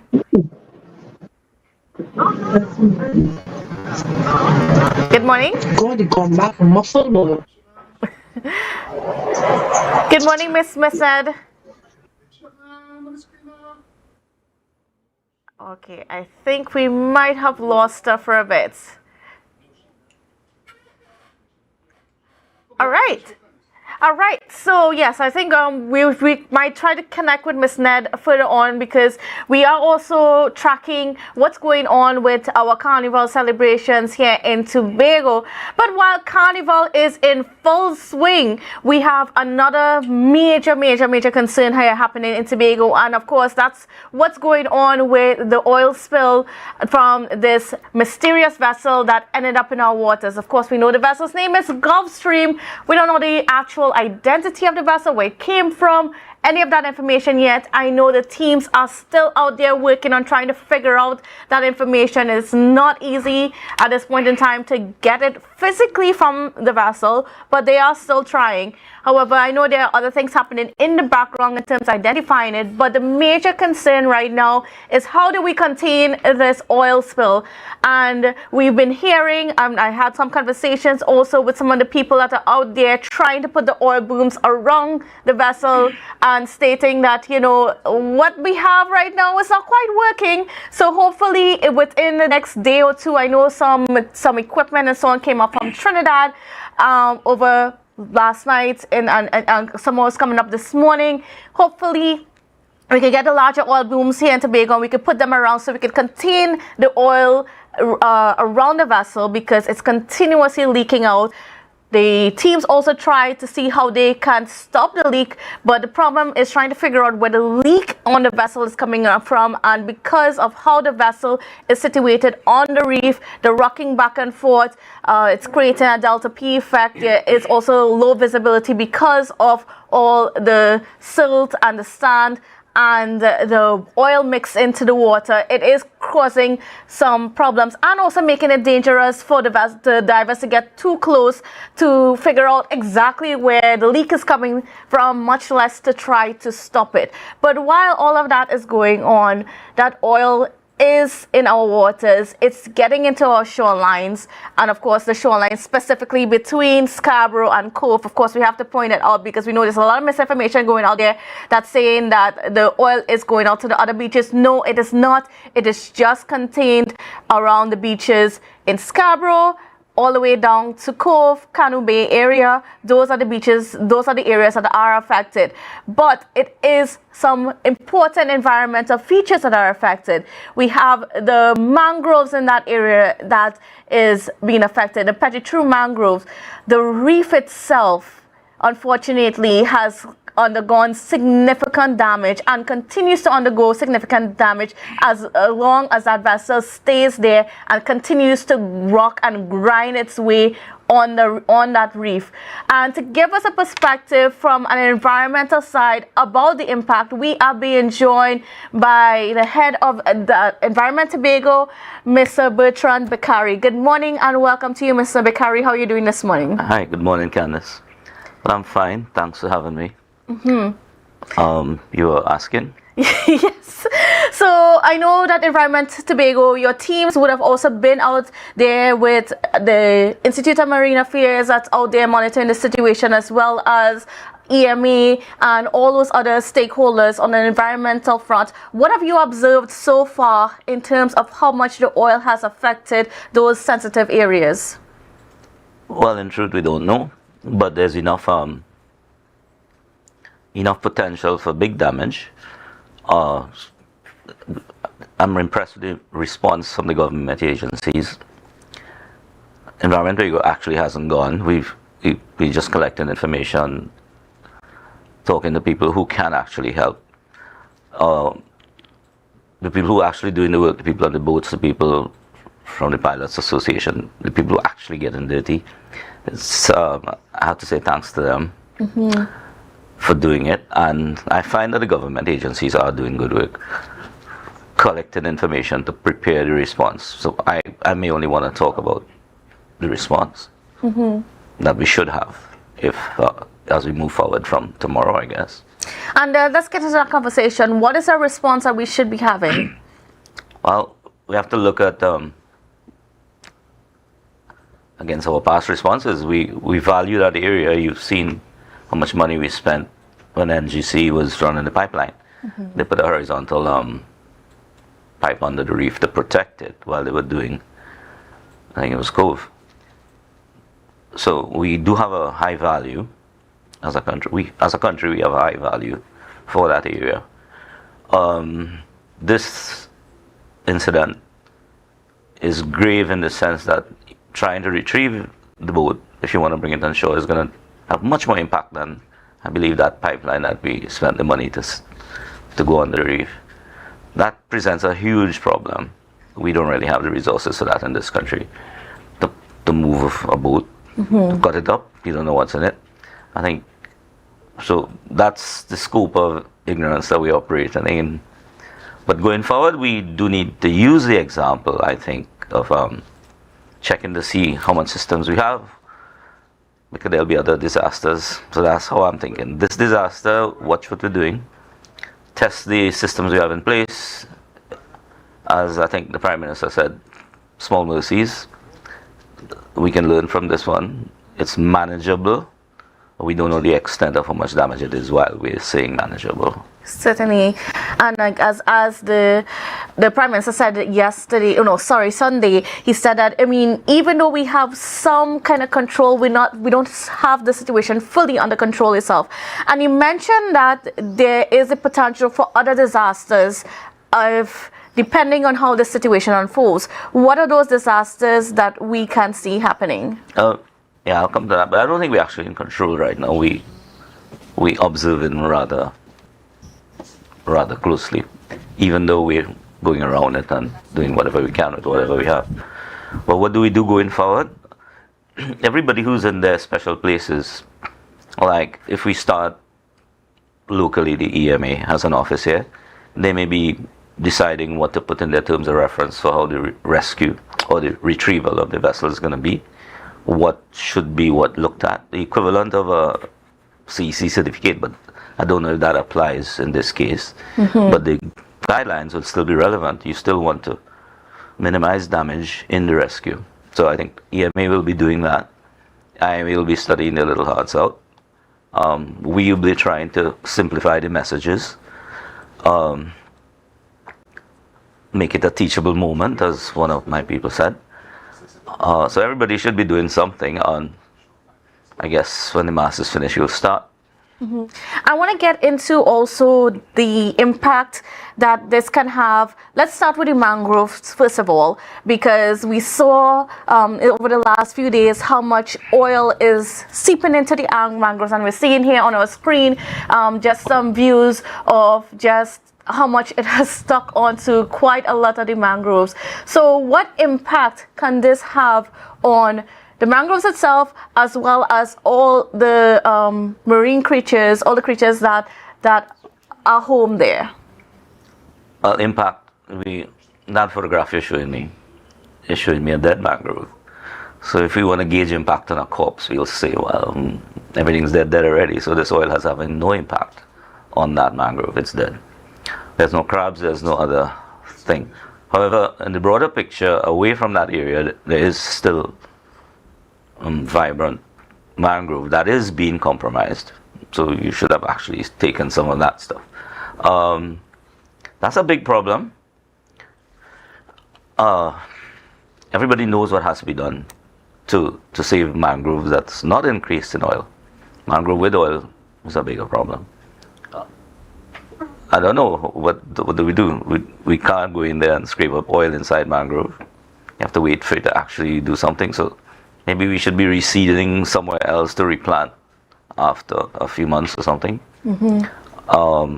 It's what you would do with any garden that got poisoned. You wait for the period and then you come back in with your resources, your forces, and your intentions. Again, we'll help with that sort of thing. We would look for outside help. And that's when the general public will start to come in the restoration process. For now, it's the experts doing the thing, I think. And then what about the reef itself? Because we had reports from the divers where there's been quite a lot of damage on the reef, and it's continuously being damaged. Well, I'd prefer to use the word seabed. Okay. Because the seabed in the entire area harbors life. That contributes to our quality of life. That seabed is being compromised, has been compromised under threat a long time, because if you think of it as a risk, that part of Tobago is under risk from an oil field. Our oil field, somewhere off Galeota, there's lots of oils. We have Guyana pumping oil now, and we have Suriname down there. So we're actually in an impact zone, if you will, for oil. I said, thank God for small mercies that we could use this one to learn how to deal with the bigger ones. So the seabed is facing all those risks, and people who are interested will get involved in trying to mitigate those risks. And then what about the impact on the fish itself? Because for our fishermen, they said that, of course, that's an area where they catch a lot of their bait as a spawning ground for lobsters and a lot of the fish that we consume. I mean, what impact would that have on the availability of fish or the numbers of fish? If the seabed is compromised, if they can, they'll move away, and if not, they'll die. There's no long or short way to say that. And then what about recovery? How long can it be before maybe those things can be restored? In a historical basis, I think it takes several 100 million years to build stuff like that. Of course, now with our superior intelligence or deep motives, we will actually put some money behind it and try and get it done in the next 100 years, I guess. So it might take a long time. But let's look at the Gulf where this big spill was off the east coast of the States. Those areas are still, they haven't really caught back yet. The wildlife, the sub-sea life. You look at Point-a-Pierre, where spills of this sort of magnitude have been happening daily for years. Those areas are still sort of, the water is brown, turbid. There's not much life there. Yes, there's bottom dwellers like the shrimp, but even that shrimp catch is dying. I was there the other day. The sand is black. It's stinky black. I'm talking about Point Lisa, Savanetta. So we are heading up to being developed ourselves in Tobago. And then, we're looking at, let's say, Petit Trou, for instance. I mean, that was a beach that has white sand. I know it's covered with oil. I mean, I know there's a lot of work going on right now to try to remove the oil, but we know it's a process. It's going to be a lengthy process. Would we see that beach returning back to that white sanded beach that we know? I think so. Is what happens. This is a temporary thing until it happens again. So yeah, the beach will come back to some state of non-oil, whatever that is. There will be other threats,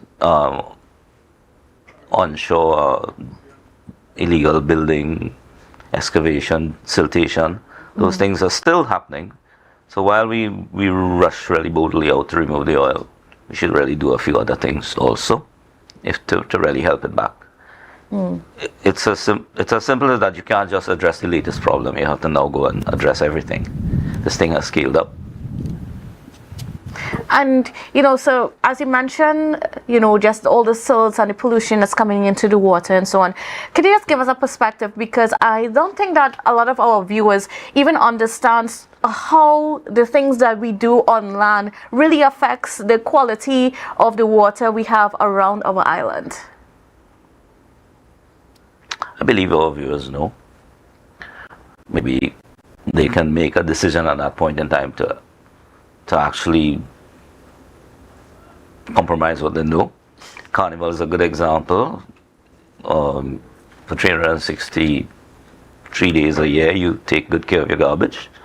And today you might just dump it on the ground. Some of that's going to go right on the bottom of this building into Scarborough and every other bay. Carnival costumes, I've noticed, go on the tree in Roxborough. So garbage goes. If garbage can go, other things can go. But our way of life leads to onshore pollution that actually addresses the coastal area. This is an ongoing problem. Development brings that unplanned development, uncontrolled development, unregulated development. Kills coastal areas.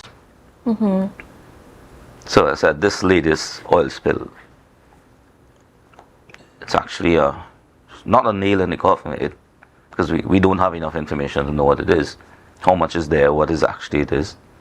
We do think you wanted speculation. You had asked if somebody is, I think the Prime Minister used the word illicit, if somebody's doing something wrong with transporting hydrocarbon, I think is the word they're using now, other people are doing it because we have buyers and we have sellers. We have, the countries that need oil that to bypass the sanctions, they're going to move it.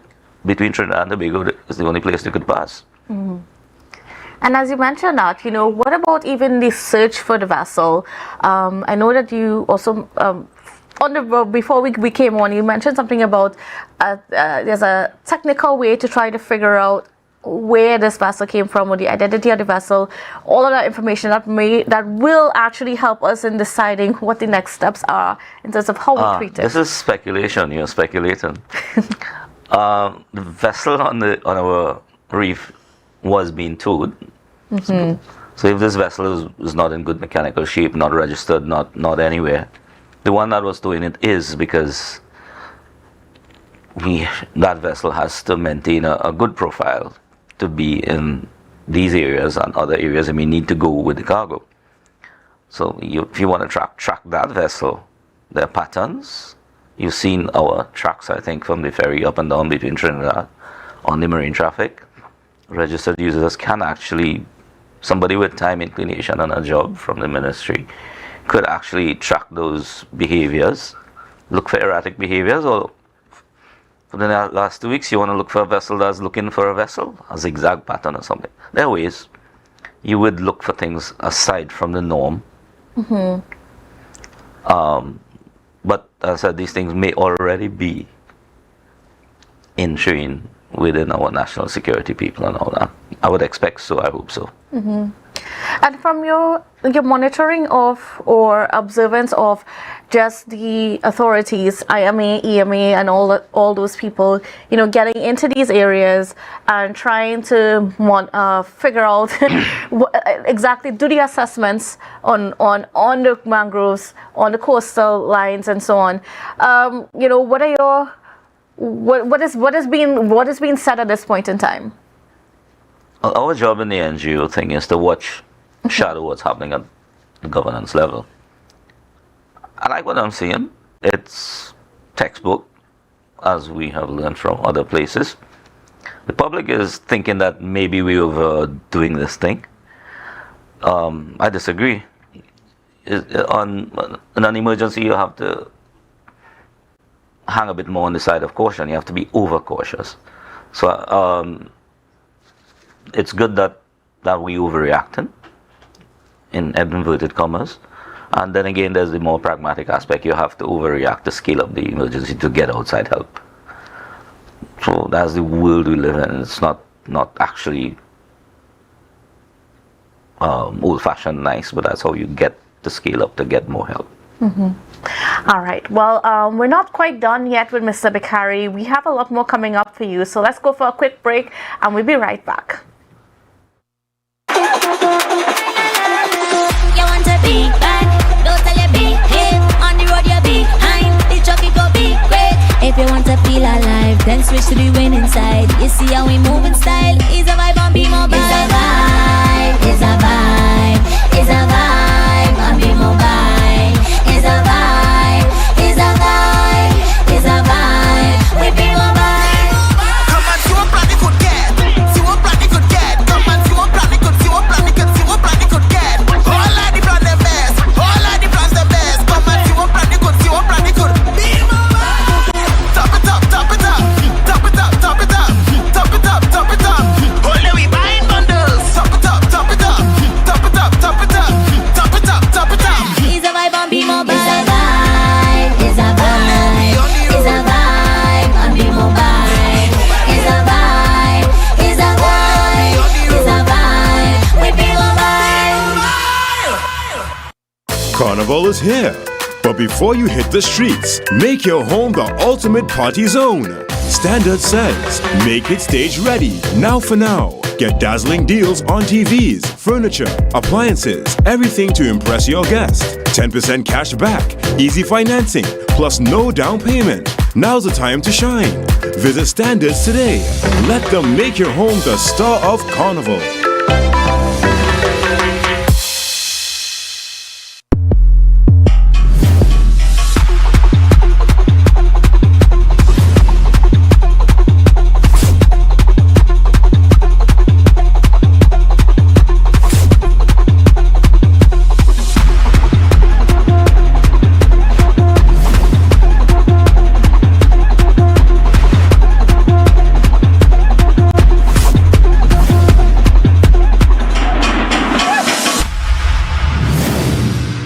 It's your boy Harry from Authentic Builders General Hardware, located right here in Tobago, local road, Tobago. That's correct, right here in Tobago.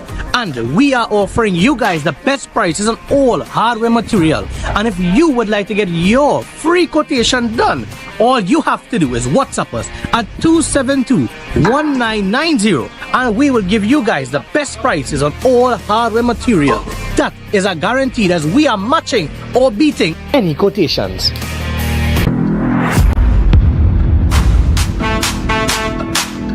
Give it to me, give it to me, give it to me, give it to me, give it to me, honey. Girl, you look normal. Girl, you look normal. Girl, you look normal. Girl, you look normal. But you know what you're doing. You know what you're doing. Girl, you know what you're doing. Big waist with the eye contact. Girl, what's the problem? Look back. Look back. Look back. Look back. Look back. Look back, look back, look back. Look back how it parts, look back at the stage, look back to the stars, look back. Yeah, hey. Tobago updates. Good morning, Tobago.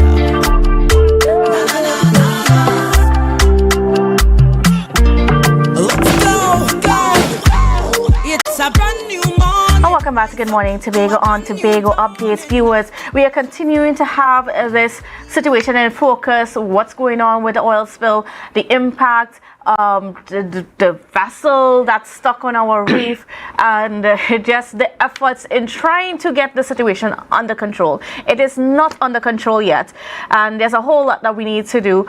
And there has been this talk around in our space about whether or not we need international help. And yes, in some respects, we do need some international help. And we are continuing our conversation this morning with the head of Environment Tobago, Mr. Bertrand Bakari. And Mr. Bakari, can you give us an idea of what kind of international help is there available for us? Let's justify the question. Oil is an international product. We taking out the oil and we're selling it to international markets. Maybe somebody is taking our oil and also selling it to the international market. This is an international problem. It's not just something in your kitchen. Mm-hmm. We're justified in asking for help the resources that manage oil, handle oil, and understand the policies to do with controlling oil spills, oil use, whatever. So that's the justification for asking for help. Mm-hmm. On a little place like Tobago shouldn't have all that equipment. We don't even have an oil field. Although some people have said that the oil outside Tobago is Tobago's. If Tobago wants to own that oil field, they don't have the equipment. Mm-hmm. But I believe this is a global problem.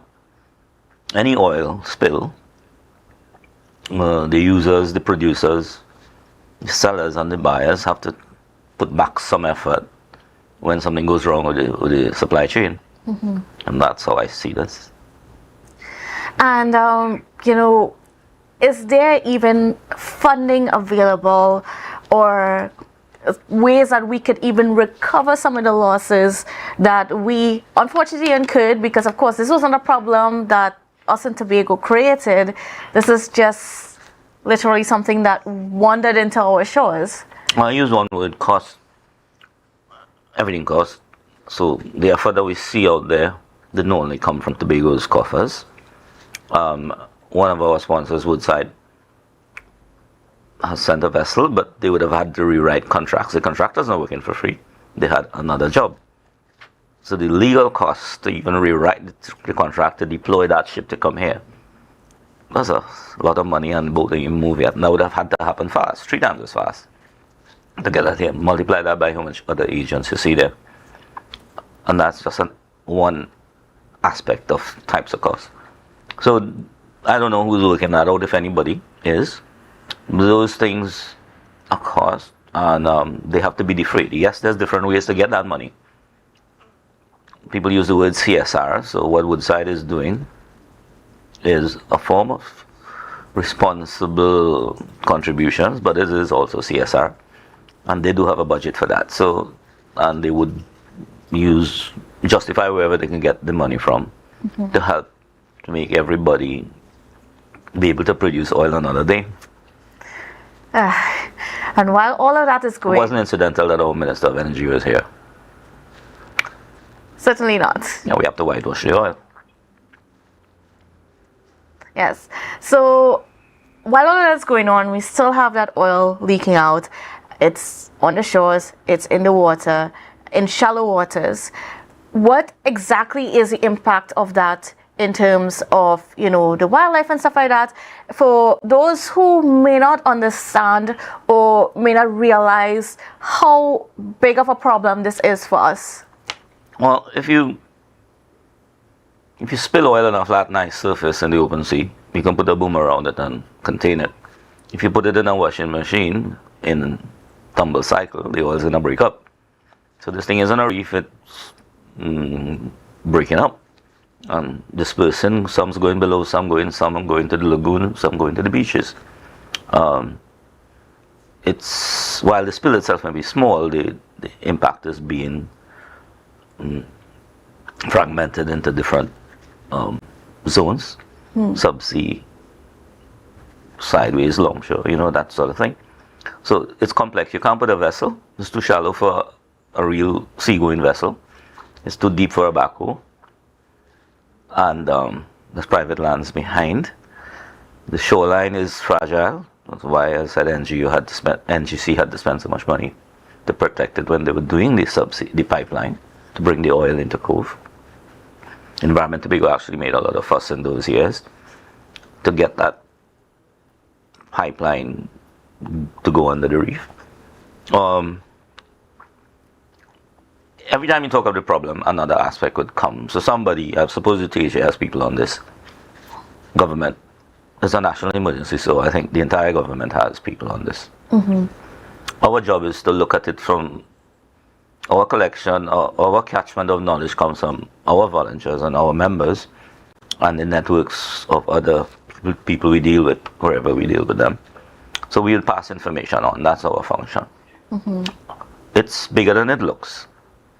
The response is actually going to be damaging too. Maybe bigger than the damage. Could you explain that a little bit? How is it big? Give me an idea of just the scope, the magnitude You of ever the shut problem. down with your car and 6 friends come to help and they all have different mechanical backgrounds. And one have a tow truck and a chain, and one guy hooks the chain up, he pulls the bumper off. And next one fixing something that doesn't sort of thing. You have to be careful for something like that. Everybody's going to come with their level of expertise and work within that parameter of expertise. And we're working on a delicate area. So I fear for that. So it has to be coordinated. I do trust that the EMA will coordinate. Yeah. Yes, of course. At this point, we do have to trust those authorities. That That's why we invested money in them, yes. Yeah, that's why we invested money in them, certainly. And hopefully we can get the right solution. And you're saying also that it is difficult in us even trying to determine, or even them trying to determine which is the best solution. There's only scenarios, so you have to plan for each one, and then you have to bring resources for each one. You can't go and go below the boat with a human. They'll get squashed. You can't go and cut the top. You don't even know what the nature is. I don't think the tests come back yet. In the meantime, this thing is gasifying inside there, slushing and making fumes. All of those contingent scenarios have to be catered to. Somebody's having a nightmare somewhere, I'm sure. As a short thing. So, while we're doing the mass, there's Ash Wednesday, I guess. That's when we'll have the other conversation. Yes. And the other conversation is the price of fish as well, and the impact on the fish that we have around Tobago, because we already see where the Lambo fishermen, it's difficult even for them to go out because they can't pass their vessels where the oil is and so on. It went back to cost. Mm-hmm. If 40 days from now we need fish, I think it's Good Friday. Tobago fish is already expensive. It wouldn't go down. Tourism will suffer. Accommodation sector will suffer because nobody wants to go to an oily place with expensive food and a potential disaster. Your vessels, I think the entire island vessels are prioritizing people who come in to help. That'll be trucks, men and machinery, taking up, displacing ordinary travelers. So that makes travel iffy. And the whole element of cost goes beyond raw dollar. Loss of time is a cost. So the more you talk about it, you realize that watching the ship alone on the wreck is not just the element. It's a much bigger problem than what we are physically seeing with our eyes. After that, we're gonna get this sense, the loss of sense of well-being. Because when the fish go up and the rooms are not being rented and the place on the boat's not there, and resources are being dedicated to beds and hospitals because we don't know. I mean, himself, you get a little flu or break after Carnival, you're compromising your bed space. Mm-hmm. So we on the top of our iceberg of worries here. And then even there was a concern from the residents of Lambo because they are living with the stench of the oil or the diesel or whatever it is that's coming from this vessel. It's money. You're smelling money. Oil is money. So I wouldn't call it stench. But I mean, what about that impact on their health? Money doesn't make you unhealthy. All right. So, I mean... Don't forget, we want oil in Tobago, huh? I mean, we want to be thing. But this is step away from the money a bit. Let's talk autonomy. This is a good chance to build an aspect of autonomous resources. You know, we'll have people being trained, people becoming more skillful in doing certain things.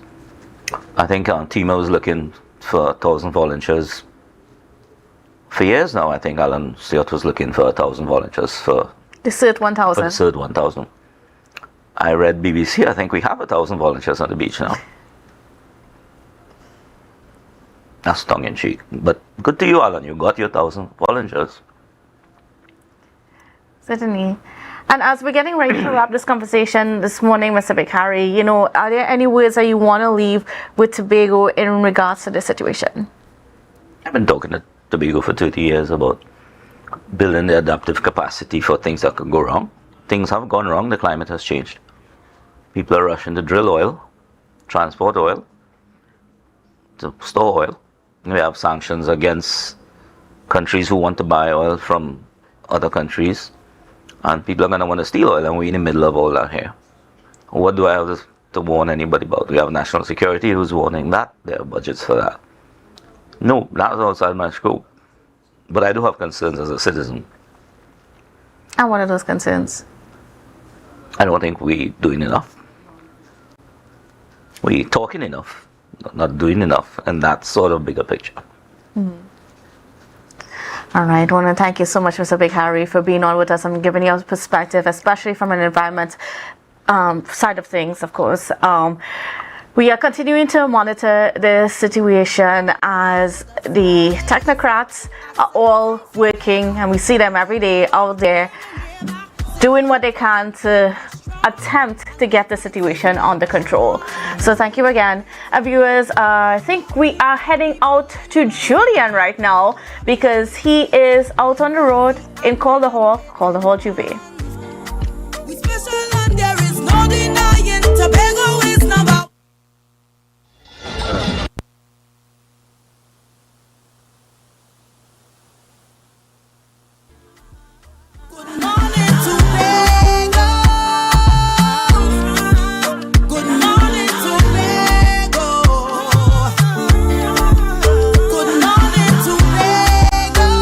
viewers, yes, I am Julian Skeet and welcome back. Indeed, this is the annual Carnival Tuesday celebrations happening right here in Coddler Hall, Tobago. And as we continue along the route, the events would have started earlier on this morning, very early, Juve style, from right across at the Eric Hovell grounds there in Coddler Hall, and coming straight across the highway, heading through the Bagatelle area on the entire stretch there. I think I counted about 4 or 5 music trucks in the lineup.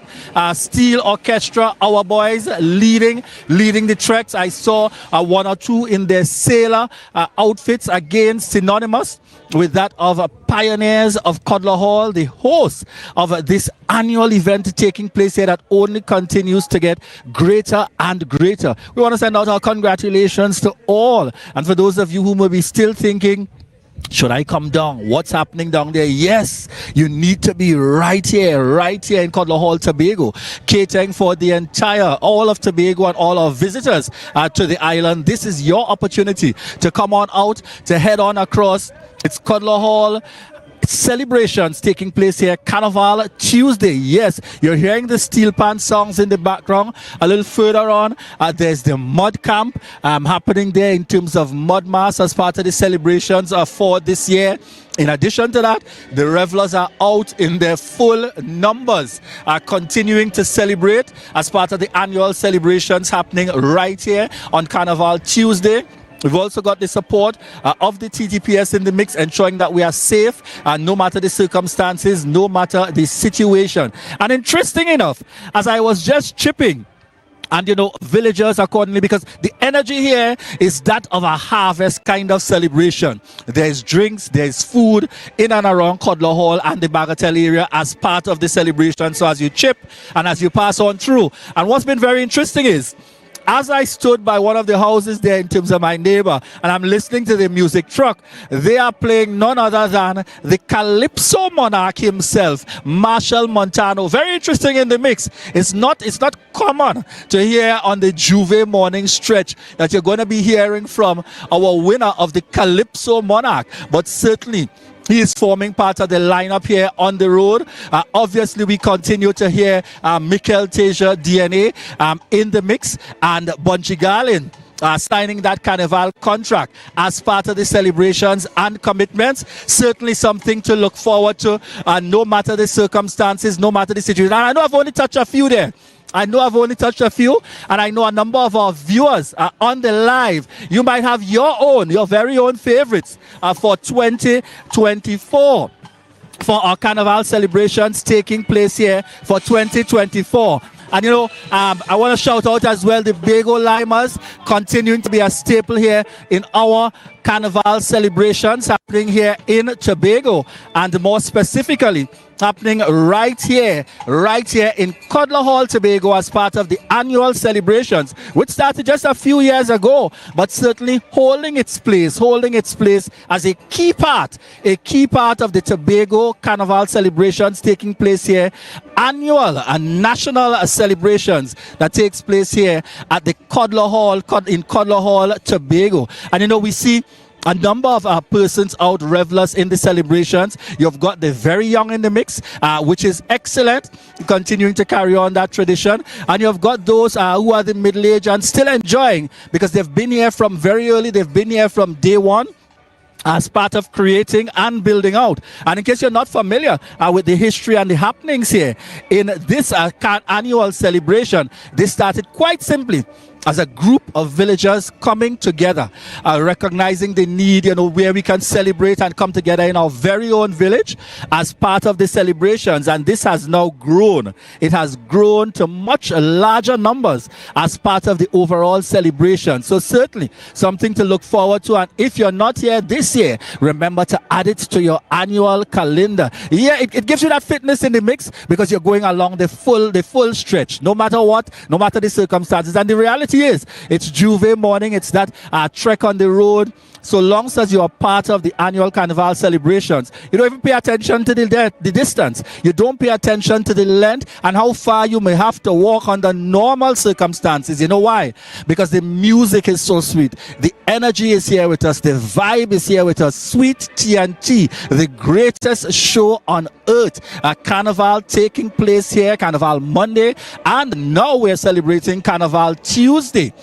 In case you would have missed it, as Tobago updates, we continue to bring you the coverage right through. Yesterday, we would have also done some coverage for you, giving you some insight what's happening in and around Tobago, the various Juve celebrations. More than that, the happenings right up there in Roxborough, Tobago, as part of our activities happening here on Tobago Updates Television. Yes, folks, it's time to come in. Time to come in. As we realize now, the gathering is happening further up as they are preparing to come down the stretch. And certainly we continue to be ahead of the parade, really to bring you all the activities and events happening here. Candice, how is Inside Studio going? I know that kind of feel that would normally be on the inside, but today I'm happy to be on the outside in the mix as part of this Coddler Hall celebrations. Certainly this is our second year here covering the events from Tobago Updates. And once it's Carnival, once it's something happening in Carnival and throughout, in fact, we will continue to bring you those updates here via Tobago Updates Television. Your connection, no matter the circumstances, we're going to be out here just for you in the mix this morning.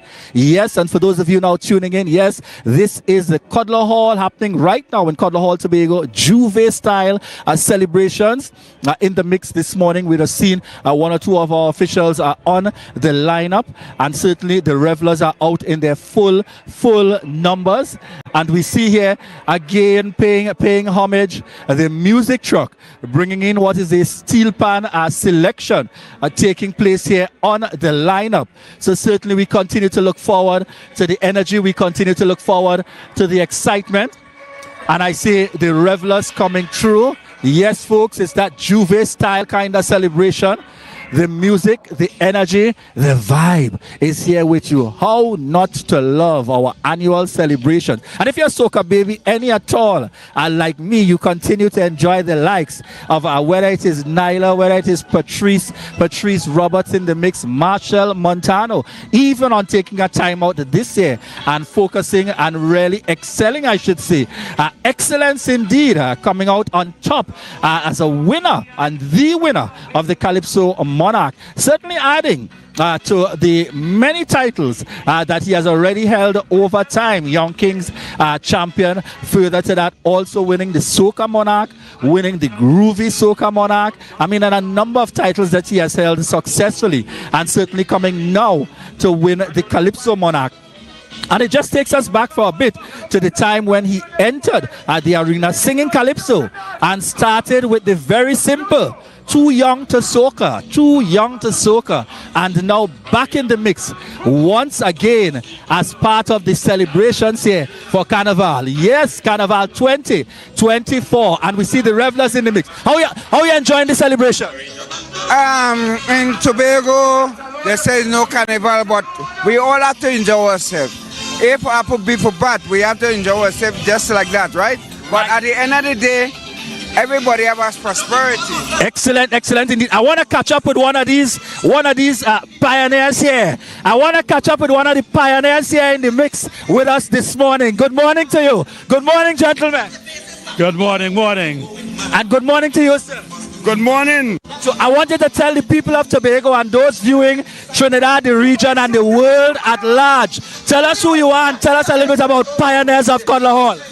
Pioneers of Coddler Hall, one great organization.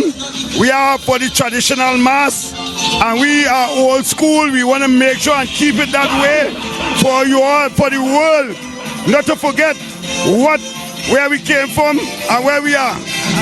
Yes, and I know this year you're also recognizing one of our very own that has gone on. Tell us a little bit about that. Vetno Hardgraves. We just passed by him and pay tribute to him. Reginald Hardgraves with a band. He was a walking encyclopedia. We just pay homage to him. But we also want to pay homage to the Mudmaster Bungage. And we launched this jersey called True Mud. True Mud and Real Mud. Yes, certainly. So what you want to say to the people at Tobago? Hey, Tobago people, keep supporting Carnival in Trinidad and Tobago, because at the end of the day, it's only one way we have to go, and that's forward. And I realize just before you go, it's getting bigger and bigger. Can we see Pioneers of Coddler Hall continuing to ensure that this culture is held on to? Definitely, definitely. We must continue this. We also want to pass the baton on to the youth so that they can continue it. You know? So that's how we do it. Excellent indeed, folks. Hosted annually by the Pioneers of Coddler Hall. And one thing I must make you all know is it is not just our effort. It's a community effort. Coddler Hall people, Bagatelle, all the big up for all the investment that you all invest in us over the years and accommodate us. We love you all. Yes, indeed. Thank you very much there. Pioneers of Coddler Hall bringing to you the live activities and the celebrations. Yes, they are the hosts of this annual event happening here on Carnival Tuesday, right here in Coddler Hall, Tobago, the annual celebrations. And as he said it clearly, it's Pioneers of Coddler Hall, it's the villagers of Coddler Hall, Bagatelle. So long as you're in this community, these are the persons contributing to this successful initiative year after year. Let's come out and enjoy the activities. Yes, folks, those of you joining us right here in Tobago, those of you in Trinidad, those of you in the region and the world at large, we continue to say thank you. Thank you for choosing the Tobago Updates Television to ensure that we continue to bring you the coverage, that we continue to bring you the highlights of all things happening here in Tobago. And we trust that you continue to enjoy the Carnival celebrations here with us on Tobago Updates Television. I am Julian Skeet, and yes, I continue to enjoy the festivities. You know, if you know me any at all, I'm a soca baby, a lover of soca music, and certainly we trust that you are enjoying every bit of this coverage being brought to you here from Tobago Updates Television.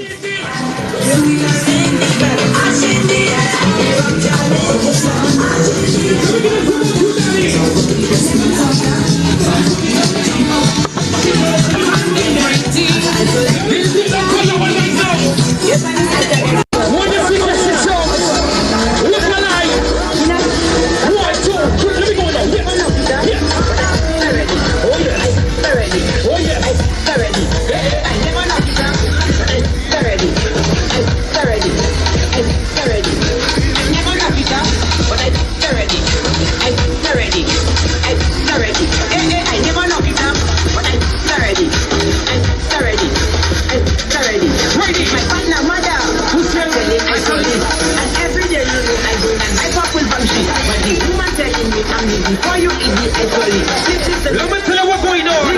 Before you have to before you have to oh yes, you have to knock it.